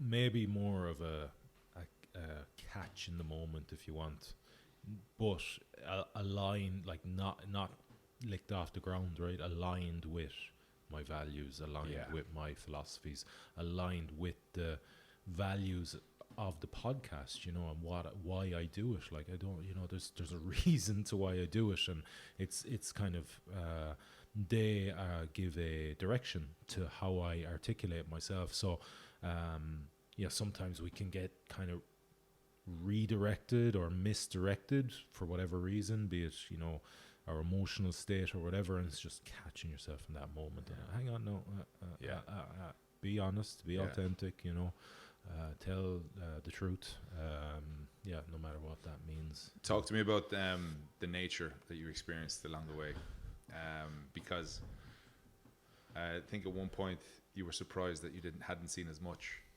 That changed. But can you just kind of talk a little bit about that? I think it was like first, like just after Gussie got off, maybe that week as well. Third week was horrendous conditions, just miserable, and obviously I was struggling emotionally with him, his absence. And at that point, I'd seen fuck all. Maybe one sea turtle and a couple of dolphins, and then boom. Then it was dolphins for the next 50 days, like every day. There was one day I remember, again, it was a pretty miserable day, but I remember seeing way off in the distance, and this is what I love about these animals, is that their whole existence seems to be just about joy and just about having fun, and I could see way off in the distance this pod of dolphins, and them just breaching in the air and twirling and plunging back into the ocean, and they were just doing that for the guts of an hour, and I was just watching them going. There's nobody watching them. Like, they're just having fun. They're just full of joy, and that's this just seemed to be the most joyful creatures on the planet. So I had like 50 days worth of them. Sometimes them very curious to who I was and what I was doing. So like, they'd come by the boat, they'd spend some time up, down, around. Have a bit of crack close to be surfing waves. And other times they just pass by. They'd be kind of almost oblivious to your. Well, not oblivious. They'd know you're there, but they didn't spend any time. They're just there and gone. But that was to the extent where by the end of that period, I was almost desensitized to them coming by. And then, mad, isn't it? Yeah. Mad. Like, but then there was a period, like say for 5-6 days, closer to Ireland actually, where I didn't have any. And I started, I recognized, or I became aware that, like, geez, I haven't seen dolphins now in 5 or 6 days. And then I saw them again, and it was like a massive lift, a huge emotional uplift. And then we had bird life the whole time, like fucking the same bird life, really strangely. There was a bird following you. Oh, man. There was, so we had gulls most of the way, but the gulls are kind of, they don't come near the boat. They're always swooping down, and they're beautiful to watch because they plunge and dive in between the waves, and they get as close to the wave as touching the end of their wing off it, but they just stay that whatever millimeter or two away from it. It's incredible to witness, or to realize like how they're so attuned to the vectors of the wind, and to be able to do that, it's class. Like, but they fly over it, but that's it. They don't bother you. And then there was these little kind of black and white birds, like I don't know what they're called or whatever, but they were around the whole time, and I just like, I mean, how could I don't know much about them even now, but I just assumed that they must live on the water, right? Like the gulls do. You'd see the gulls at you'd come across, like on calm days particularly, like these kind of crowds of gulls are just all sitting on the water. So I assumed that the black ones did, and there was a point for, again, whatever reason, unbeknownst to myself, where I kept getting, I'd wake up in the morning and there'd be 2 or 3 of them on the boat, like kind of nestled in around the life raft, which is underneath where I sit and row. And I'd find them, and I'd be like, oh, what the fuck is going on? Like, so because it wasn't exactly their first day. Like, they've been around for weeks, and now all of a sudden they're coming onto the boat. So the first day I got one, and I eventually kind of copped it in my hand, and I just threw it. Assuming it would fly away, Drowned right? it. It just went into the water, and I was looking at it going, Uh-oh. yeah. And then it was like, it'll fly away off the water now in a second. And I was like flapping its wings. I was like, yeah, it looks like it's struggling, huh? I was like, oh shit, it's getting sucked back to the boat. I was like, is it okay? I was like, have I put this thing to its death? Like, I was like rationalizing to myself, no, they must live on the water. Sure, we're hundreds of miles, if not thousands of miles from land. Like, they can't not. It'd be grand. Like, and I saw it getting sucked away around the boat and way off in these waves, and I was like, oh. So then 2 days later, or whatever, a day or 2 or 3 days later, I had another 2, again, same position, or another one, I can't remember, and I was like, okay, you're not getting, you'll just stay on the boat then, even though I wasn't even halfway at this point, I think. I tried to make it a little kind of nest in a towel, and it just shat on the towel, and then went to, I was like, and I stayed on the boat for about 36 hours, and then one day it was in the kind of footwell, and it came up out of it. I think I helped it out. I can't really remember, but it found the way out the footwell, and then it was on the side of the boat, and then it just got up it crawled up the foot plate onto the side, onto the thing called the gunnel, and then just jumped off. I was like, oh, great. But then it plunged into the water as well. I was like, what is going on? And then it was trying to take off, and I don't know what happened to it. I think on the podcast they said it took off just because I didn't want to alarm or anyone, but I don't think it did, to be honest. The authorities ringing. Yeah, exactly. So your man's taking out the wildlife when he's crossing the Atlantic. So we had those little black ones, and then all of a sudden, like, they were still around, but then they stopped landing on the boat. I don't know what was going on. And then we had these other fuckers that used to attack the aerials, these white things, like, it almost looked like a sparrow. And they started annoying me because they'd be quawking above the boat, and And then they started Yeah. attacking the two aerials, like, and my radio and my AIS started going kind of a bit wonky because, well, I presume because of that, Yeah. you know. And then, you know, that's dangerous because if I'm not showing up on the AIS is the automatic identification system, which is the radar basically. So if I'm not showing up on if the AIS is kind of stalling or freezing, I'm not showing up on tankers around me, their radar. So it's like, that's not good, like, because they're not going to see me, you know. So every time these fuckers that come by the boat, then I had this 4-meter selfie stick that Tomic, the people who were doing the documentary, gave me. I'd be trying to hit, I'd be like, fuck off, will you? I'm trying to hit them, like, and they're so, it was like, do you know when you're trying to kill a fly, and obviously it's got so many, its eyes are, it's just like you were in slow motion. It was the same thing with these birds. I'd be like, I'm going to get it this time now. And they just go, woof, woof, woof. It was just hovering on the wind, like I was like a fool, like trying to hit it, you know. I was like slow motion to it. And I was like, I gotcha. And it would just go away from the thing. So they were fuckers. Like, they annoyed the hell out of me. And then we had, of course, whales. The whales were just Serenity, I'd say. incredible. Just like, So there was a couple peaceful. of moments, like, just. Yeah. There was one. How close did you get to them? Well, the closest I came, unfortunately, I couldn't see it. It was the middle of the night, and there was pitch black, no moon. As I remember it, and I remember hearing it like it was as close as you, like it was just behind me, like and it came out. So they, I suppose they're very curious as well, you know. So they're very aware of what's happening in their presence. So it like came up and it made, you know, they hear the noises, and you're like, fuck, it's right there, like. Yeah. Probably a pilot whale, which are smaller whales, you know, but still, it was right there. And some days, really close. Like, there was another day, a couple of pilot whales went underneath the boat. I could see them from like 700-800 meters away, and I was like, geez, because they're like huge dolphins. They're not that big. They're not like a blue whale. Yeah. So I was like, is that dolphins? And then I was like, it took ages for them to come. So I was like, it's probably not dolphins, because dolphins are quick, you know. And then if I'd see it again, they're about 300 meters away. Cool. I think they're coming towards me. And sure enough, they came right up. And just as two of them were coming towards the stern of the boat, the back of the boat, two more came here on my side and went underneath. So that was really cool. But yeah, I saw two sperm whales one day, which are huge whales, like so. So they Like, were. if you were to give people an example of the size of a sperm whale, I like, think, Jesus. No, I could only see their heads, and it was people told me. No, we talking truthfully, like the size of a bus, like. truthfully, I didn't know they were sperm whales. Somebody told me they were sperm whales. But so if We're not I going say into any what I say documentary here, if somebody narrative. says there's never a sperm whale that size ever, mate, and all you can see is their heads, kind of, you know. But I'm going to say, like, geez, it must have been.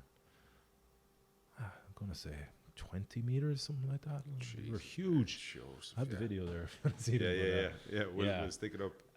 and then the last thing I remember seeing clearly was a sunfish. Again, I didn't know what it was, but this thing like came right up, and I remember.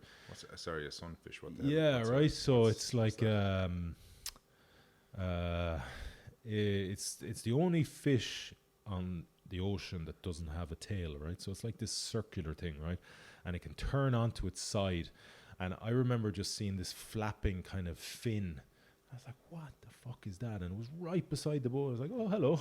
And then it was just there. And I was like, I don't know what that is. So I had to get the GoPro out, right? Stick it underneath. Took it up eventually and go, what is that thing? I put it up on social media going, I don't know what it is. What is it? And people are like, this is sunfish. But apparently, like, they can turn onto their side. So they're kind of circular, ugly looking things. No tail. This kind of flappy fin on top, but they also turn onto their side, and they can, birds can rest on them and pick the kind of parasites off their skin and that on the, and they can reach about 2 meters. I've been told, and I saw another one really close, just off the coast of Kerry. Actually, I saw one on the way up when I was coming from the kind of Dingle region. On the way up, When you got blown towards yeah, Kerry. yeah, I saw another one. Christ. So that was all the wildlife mostly, and some sea turtles as well. The part you're not describing though is you having to clean the end of the boat. Yeah. They're wildlife Oh as yeah, well. true. Yeah, Remember? the And goose how- barnacles. Yeah, How much they were holding you back. man.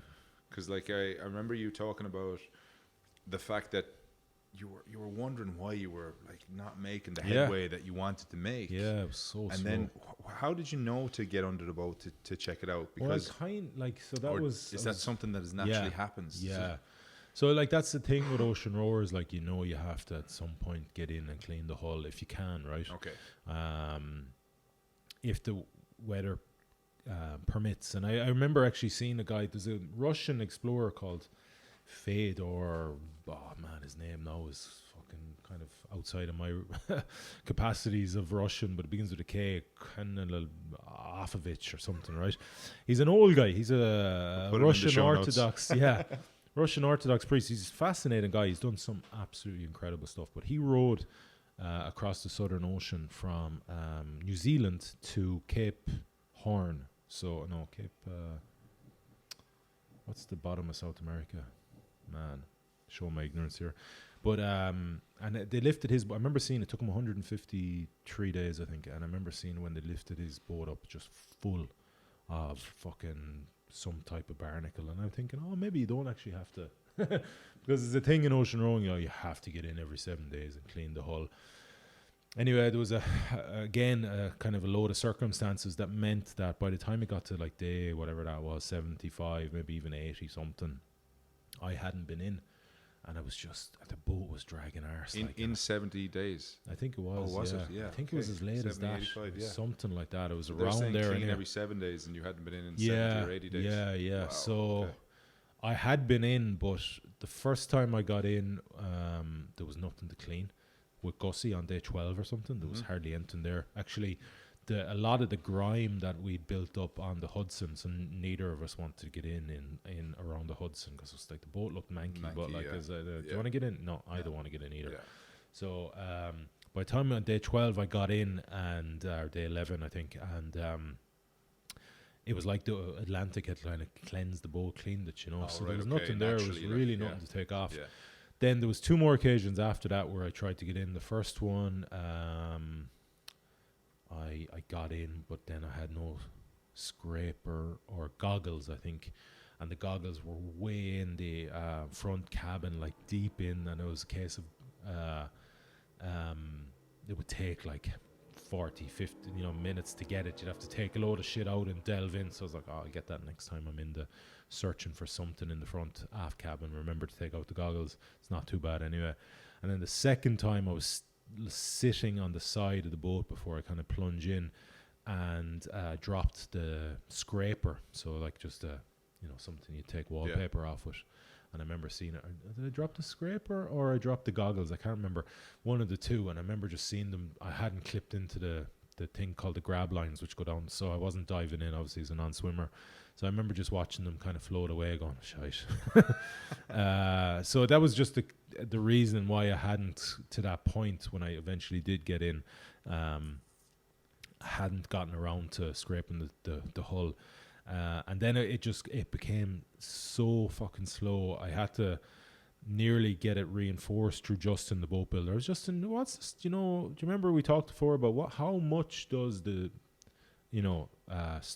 build up of a ecosystem on the hull stop you? And he said in some cases it can slow you 2 knots. So I was like, you got to get in. Yeah. So you got to get in. So I got in. I know now the water's really salty out there, like ultra salty, like not anything like it is around the coast. So it burns your eyes. So that was one of the reasons. So I was like, I just got to get in, close my eyes, and just feel my way around and pull the shit off with my fingernails. And that's what I ended up doing. Like, it took me, I think the first day I got in, over about an hour in the water, just peeling this shit off one by one, or you get a handful the odd time, the goose barnacles. And then I got really cold in the water, so I was like, I got to come out. And then about 4 or 5 days later, I got another decent day where I got back in and finished the last quarter of the boat. And the difference was, the difference after the day one was just massive. Like the boat just started gliding through the water again, instead of like feeling like I was dragging something, Yeah. Tell me about What's this? I've never asked a man about this before, but how's your arse? Oh, it's good. It's Well, good, yeah. But give people, because like there's 2 elements that you speak about quite often. Sea source and Is the pressure sea source. source. and Yeah. your hands, Ah, yeah, right? hands. Yeah, yeah. So maybe just give people a bit of a perspective on that, because listen, what I don't want to do is assume that people have listened and heard your story, Sure. right? So Right. I want to. It's like an old Shanachie is like, imagine you're telling a story for the first time, Yeah. but it's your 100th time, Yeah. but it's the first time somebody's listening. Maybe just give people a little bit of perspective, if you don't So mind. this was my second ocean row, right? So the first one, I got shocked. So just due to mal care, if you want, or poor care of my undercarriage, I got terrible sea sores and pressure sores. Like, I mean, they were fucking torturous. Like, literally, like, I mean, it was just you're sitting for 12 hours a day, right? And every second of that, you're in discomfort or pain. Like, minor, of course, but still, you know. So that chips away at your mind. So going into this one, I was like, well, I'm fucked if I'm letting that happen again. So I had some, I knew the tactic to try at least to avoid it. And that was just to keep your skin dry. Okay. No matter whatever you do, just keep your skin dry. Now, that's easier said than done with the demands of an ocean row. Like, it just wears you down.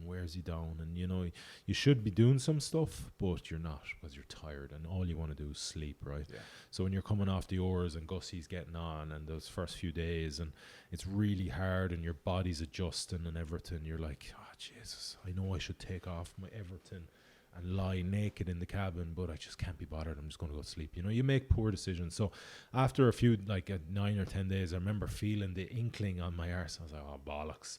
So that was a kind of an awakening for me, like in terms of just, I'm not going there again. So after that, I did my best to look after them as much as I could, you know. And there was days where you'd be wet for days and there's not much you can do about it, like, because you're sitting in squalls, you know, so it's just soaking you through, like, and but you just, yeah, so you just get through that and you try and manage it to the best of your ability. And, you know, sometimes they get worse than others, and then anytime, you know, whenever you have a opportunity with some fine weather, you just try and get your skin into the air and into the sun as much as you can and try and dry it out. And I feel I managed it pretty well. Like, you know, it was never got anywhere near the level of discomfort or pain that I had on the first ocean row. It's not to say it didn't bother me, and sometimes it caught up with me a little bit, but I was always quite proactive after that point in, you know, in looking after it to the best of its ability and managing the kind of situation. Yeah. So once I got back, and it's unbelievable, skin is so adaptable. Like, so once you get onto dry land, have a shower and get dry, and then do that 2 or 3 times, it's not, you never feel it. Like, it's like it clears itself up, and it surprises you. Like, even after my first ocean row, where I was like, I didn't do deep roots at the time, but I just remember thinking as I went across, like, fuck me, this is something a medical professional has to look after. So it was part of a race, you know, called the Talisker Whiskey Atlantic Challenge. So they had a doctor and a nurse or whatever at the end, and you went in and saw them, and they did the once over and blood pressure and all that sort of stuff and weighed you. And then I was like, they were finishing up and they were like, is there anything else now you want to, you know? And I was like, well, you know, pointing at my arse nearly, you know, do I have to go to the hospital with this? And your man started laughing at me, and I was like, geez, that's a bit insensitive. Yeah. And I was like, well, I've been going through agony with this for weeks, man. He goes, oh, no, all you need to do is, you know, get that stuff dry, have a shower, and, you know, just look after it. If you need to sit on a cushion for a few days, that's it.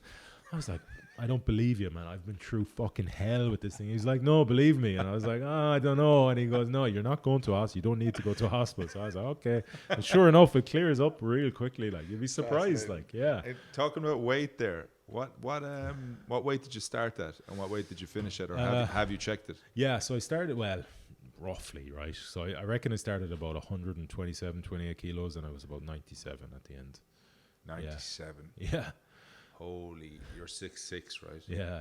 I've never been, like 97 kgs. My goodness. And you know what? I reckon What's I was... that, 15 and a half stone, 16 stone? Something like that, yeah. I reckon I was close to that after about 40 or 50 days as well, because were you? Okay. I remember catching a view myself. So I really struggled to eat that first kind of month and a half or so. Like, I was only having one meal a day. I had just no appetite. It wasn't as if I was seasick or anything. no appetite. So I was only getting kind of one meal a day into me. And I remember catching sight of myself in the reflection of the back hatch one day when I had to get in there. I was like, fuck, man, you're fed way to nothing. Really, like, yeah. But then I regathered some appetite after that, and it was like by the end I was chowing anything on the boat, you know. But those first 40 days I hardly ate. So gonna talk about the food in a second. Your hands, how are they now? They're grand. Well, I noticed you've got a crooked finger like myself. Yeah. Is that a rugby setup or is that just general? Rugby, Yeah. Okay. But how are they now, like in terms of grip and strength and everything?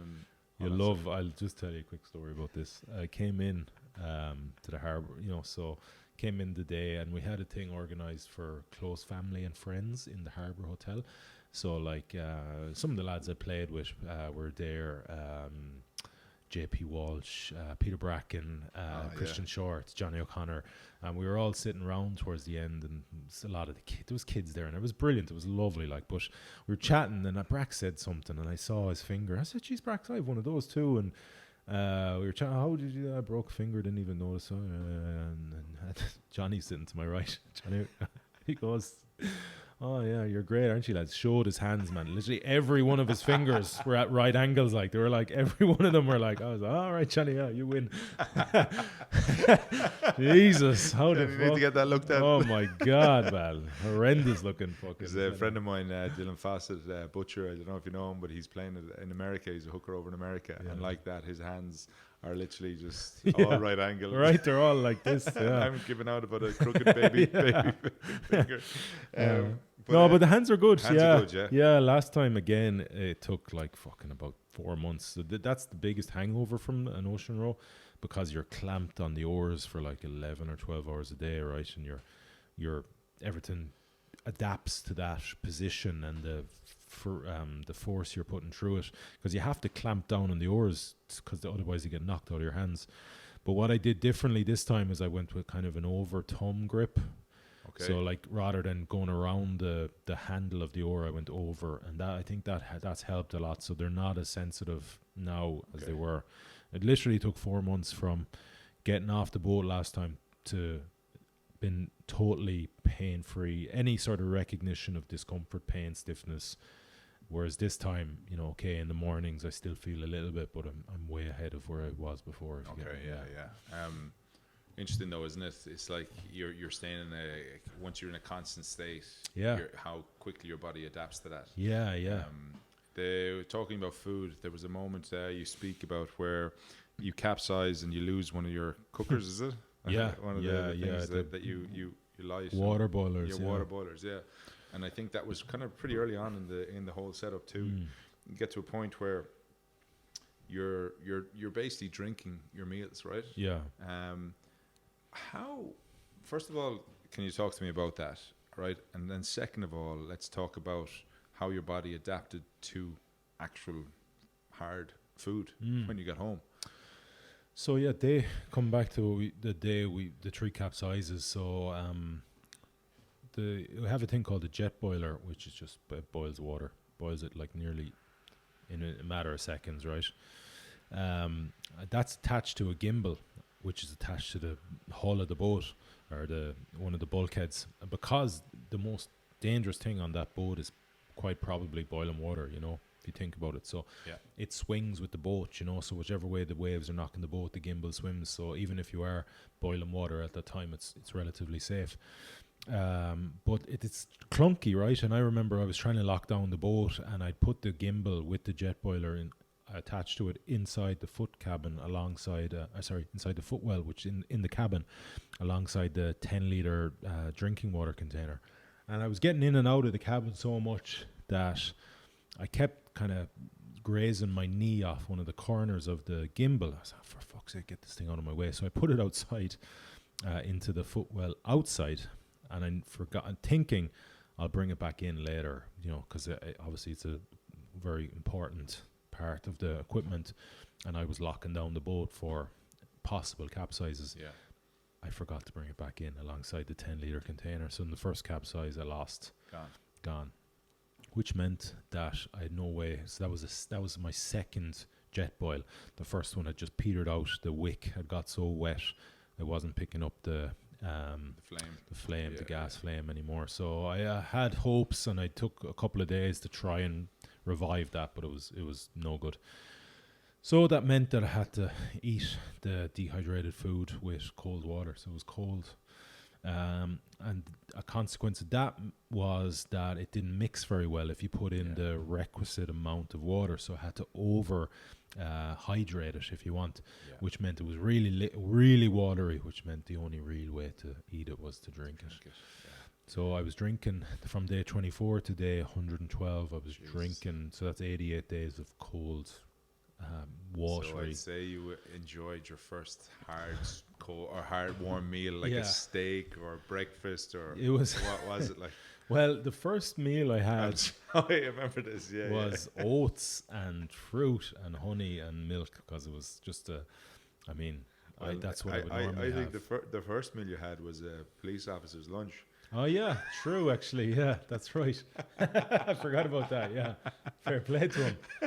Yeah, I felt sorry for him. I was like, "You sure you want to give it to me, man?" I'm like, "What are you going to eat tonight?" And he was lovely packed. So let's give people a context there, because 112 days, you arrive in Galway.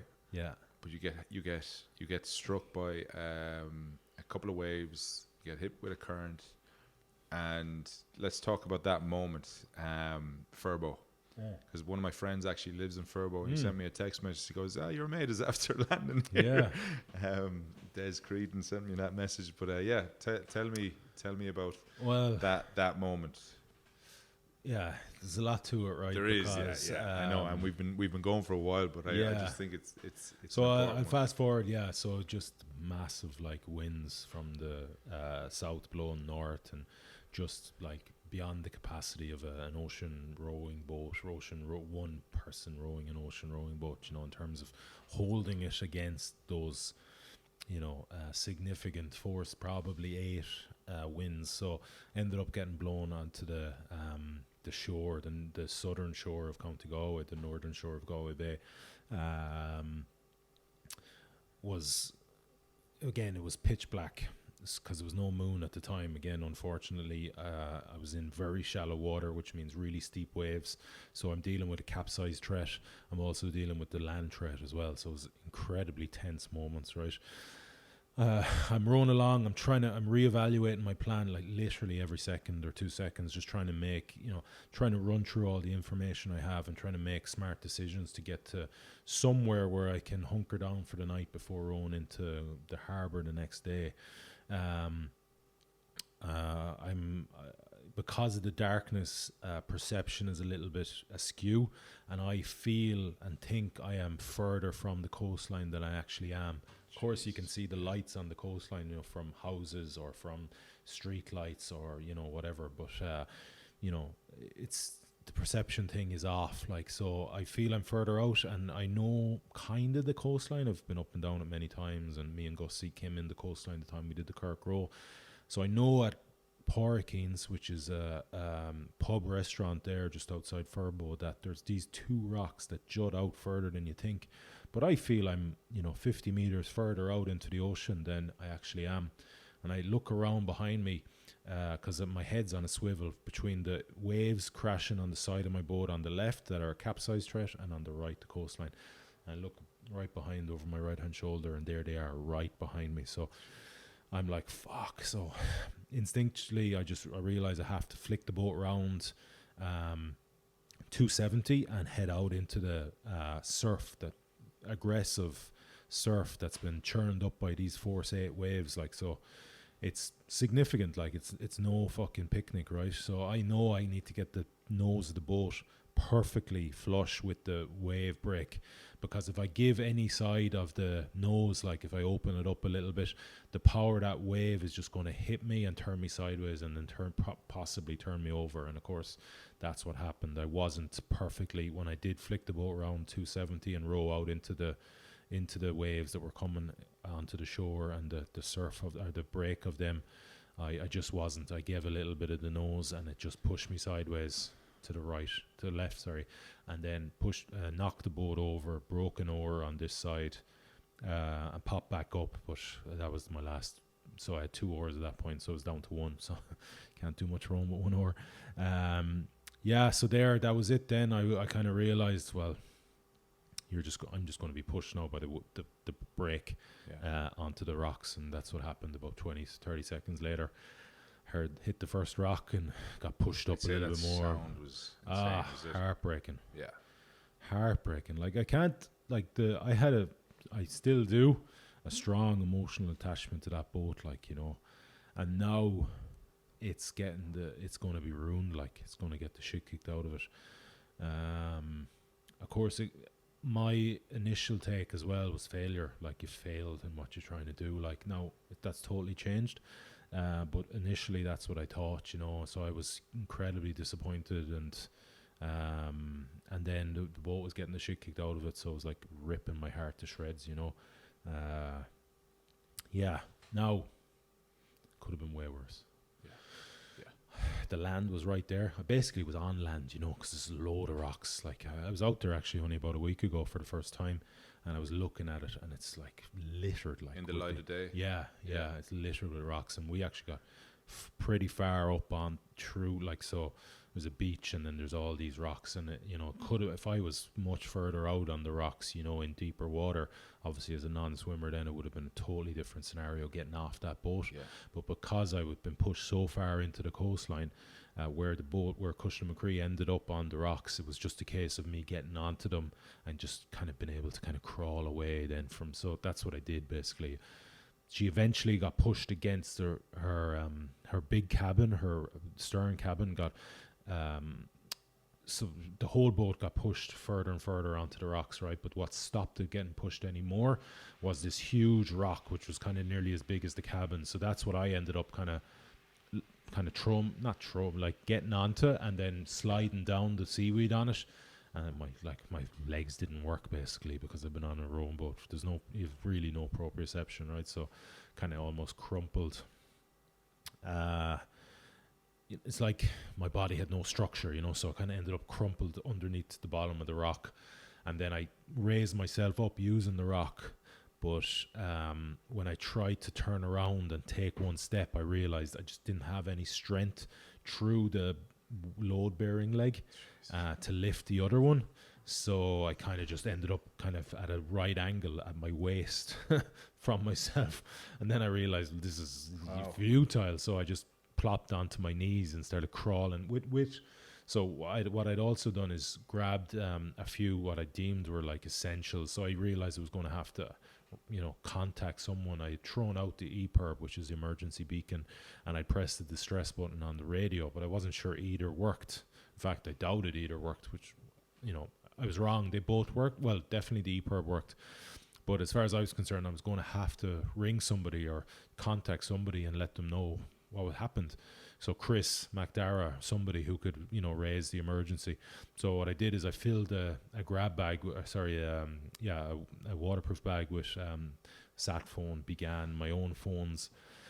So my own phone, the project phone, and hopped in, and charging cables, and hopped into the water, and that was in my mouth as I crawled across and it was pitch black, right? So I realized I tried to get the project phone, this phone actually you see here, I tried to get that into there's a kind of pocket on my foul weather gear, and I tried to get that with the torch on to just sit in there and give me some light to see what I was doing, but it was, didn't really work. But, yeah, I just kept crawling, and then I saw a rock in front of me. I said, I'll get to there.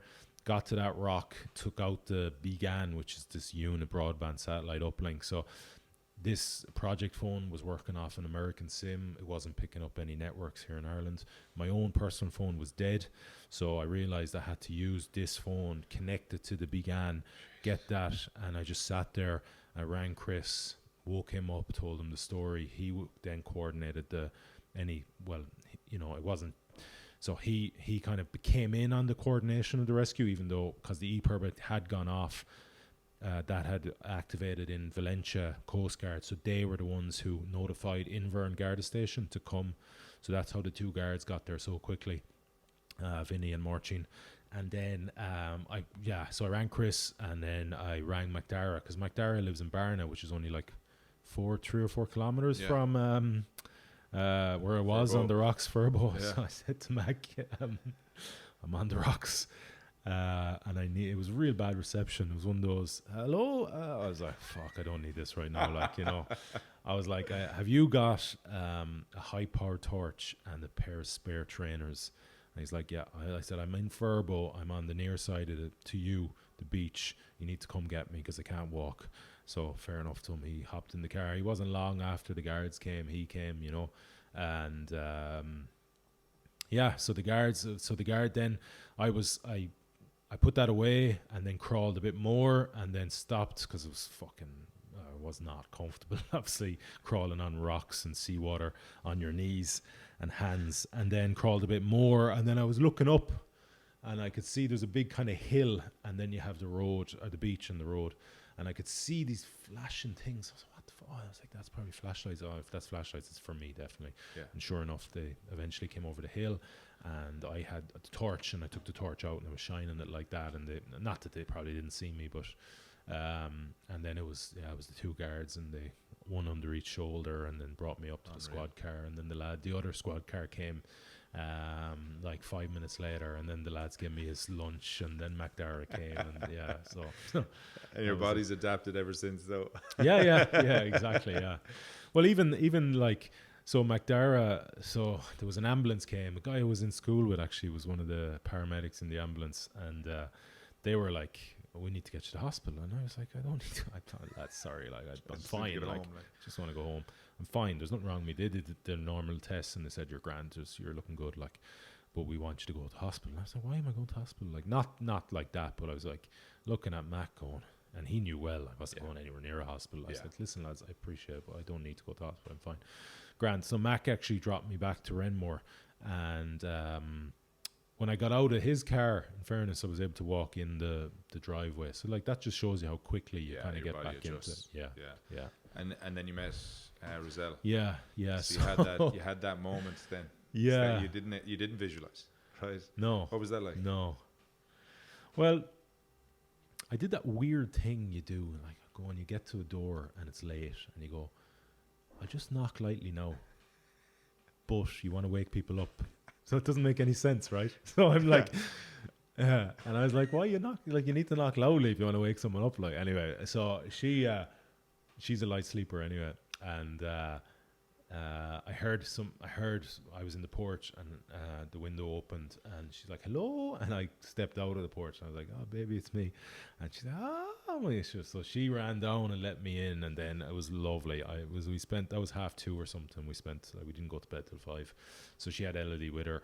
Elodie was just waking up from a deep sleep, like, so she was like, didn't know where she was, but like after about 45 minutes she was like, daddy. I was like, oh my god. Yes. I couldn't believe, because there's a big fear like that. Of course she won't recognize you, you know. Yeah. And then she recognized me straight away.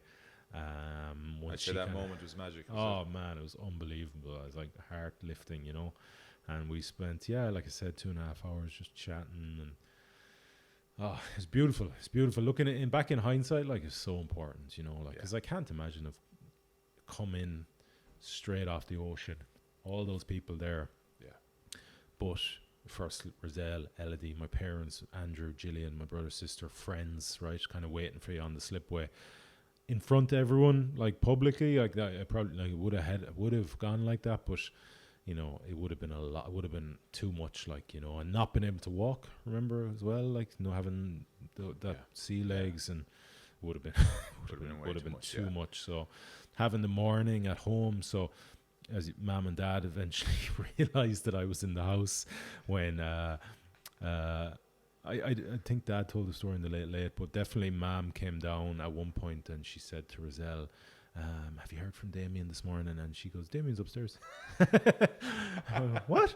Yeah. And then, you know, I got up or whatever at like 10, and having a few hours with them. Andrew came by with his little one, Nina, and that was just lovely. Like, you know, we went into the town then around 11:30 to do the kind of come in on the rib and all that.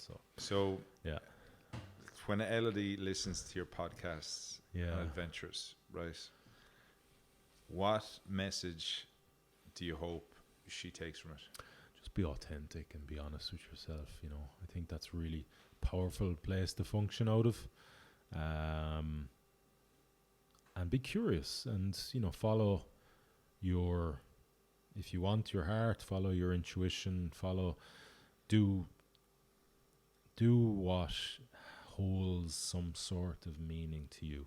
And be courageous in your choices. I think if she got half of that, should be amazing, you know. Yeah, I think if we all got half of that, we'd be doing very, very well. And I think there's a lot to learn from your experience, from your honesty. And I think personally, it's been a joy listening to your journey, hoping for you, wishing that you did well, trying to provide elements of support from distance. But I think what you've done is exceptional, not only in this, but in everything that you're doing in life. I think as a man, I think there's a lot of guys that can look at you and go, that's the type of human that we can aspire to be, in terms of honesty, in terms of hard working, in terms of straight and being vulnerable. I think there's a bravery, as you said, in that. And I think for me, what I'm getting from every time I speak to you or every time I listen to different things that you say is that you're trying. You don't have it all figured out, but you're trying your damnedest. And that's all people can do, is just give it their best shot. Yeah. You know what I mean? Exactly. Yeah, so many of us are, and I'm the same, you know, at one point or another, at different levels of it, we're held back by fear, you know, and if you can just learn to take one step, it's always the hardest step, but that first step, and no matter what it is in your life, just take that one step towards it. That's the hardest step, and it's actually downhill from there, but it's fucking taking that one step, because we're just fucking manipulated by fear, and that a lot of that comes from societal messaging, you know. So it's just learning, having a practice in your life to practice taking that step, you know. So that's what I do in my training. Actually, I don't particularly, some of the training sessions I put myself through, I'm like, fuck this, man, this is going to be hell today, like, but so I'm afraid of it on a certain level, right? But it's a fear that I can kind of take a step towards, like, so I'm practicing there all the time. So then when I get to a big fucking thing, right, rowing the Atlantic or something, I'm so practiced that taking that step, it's much easier, you know. So yeah. Brilliant. So if you don't mind, would you close off this episode of What Makes You Tick with your close that you had for Deep Roots? With my, oh yeah, right. So, well, you put me on the spot here. All I used to say was, keep striving for more from yourself. Cheers. Thanks, Damo. Right.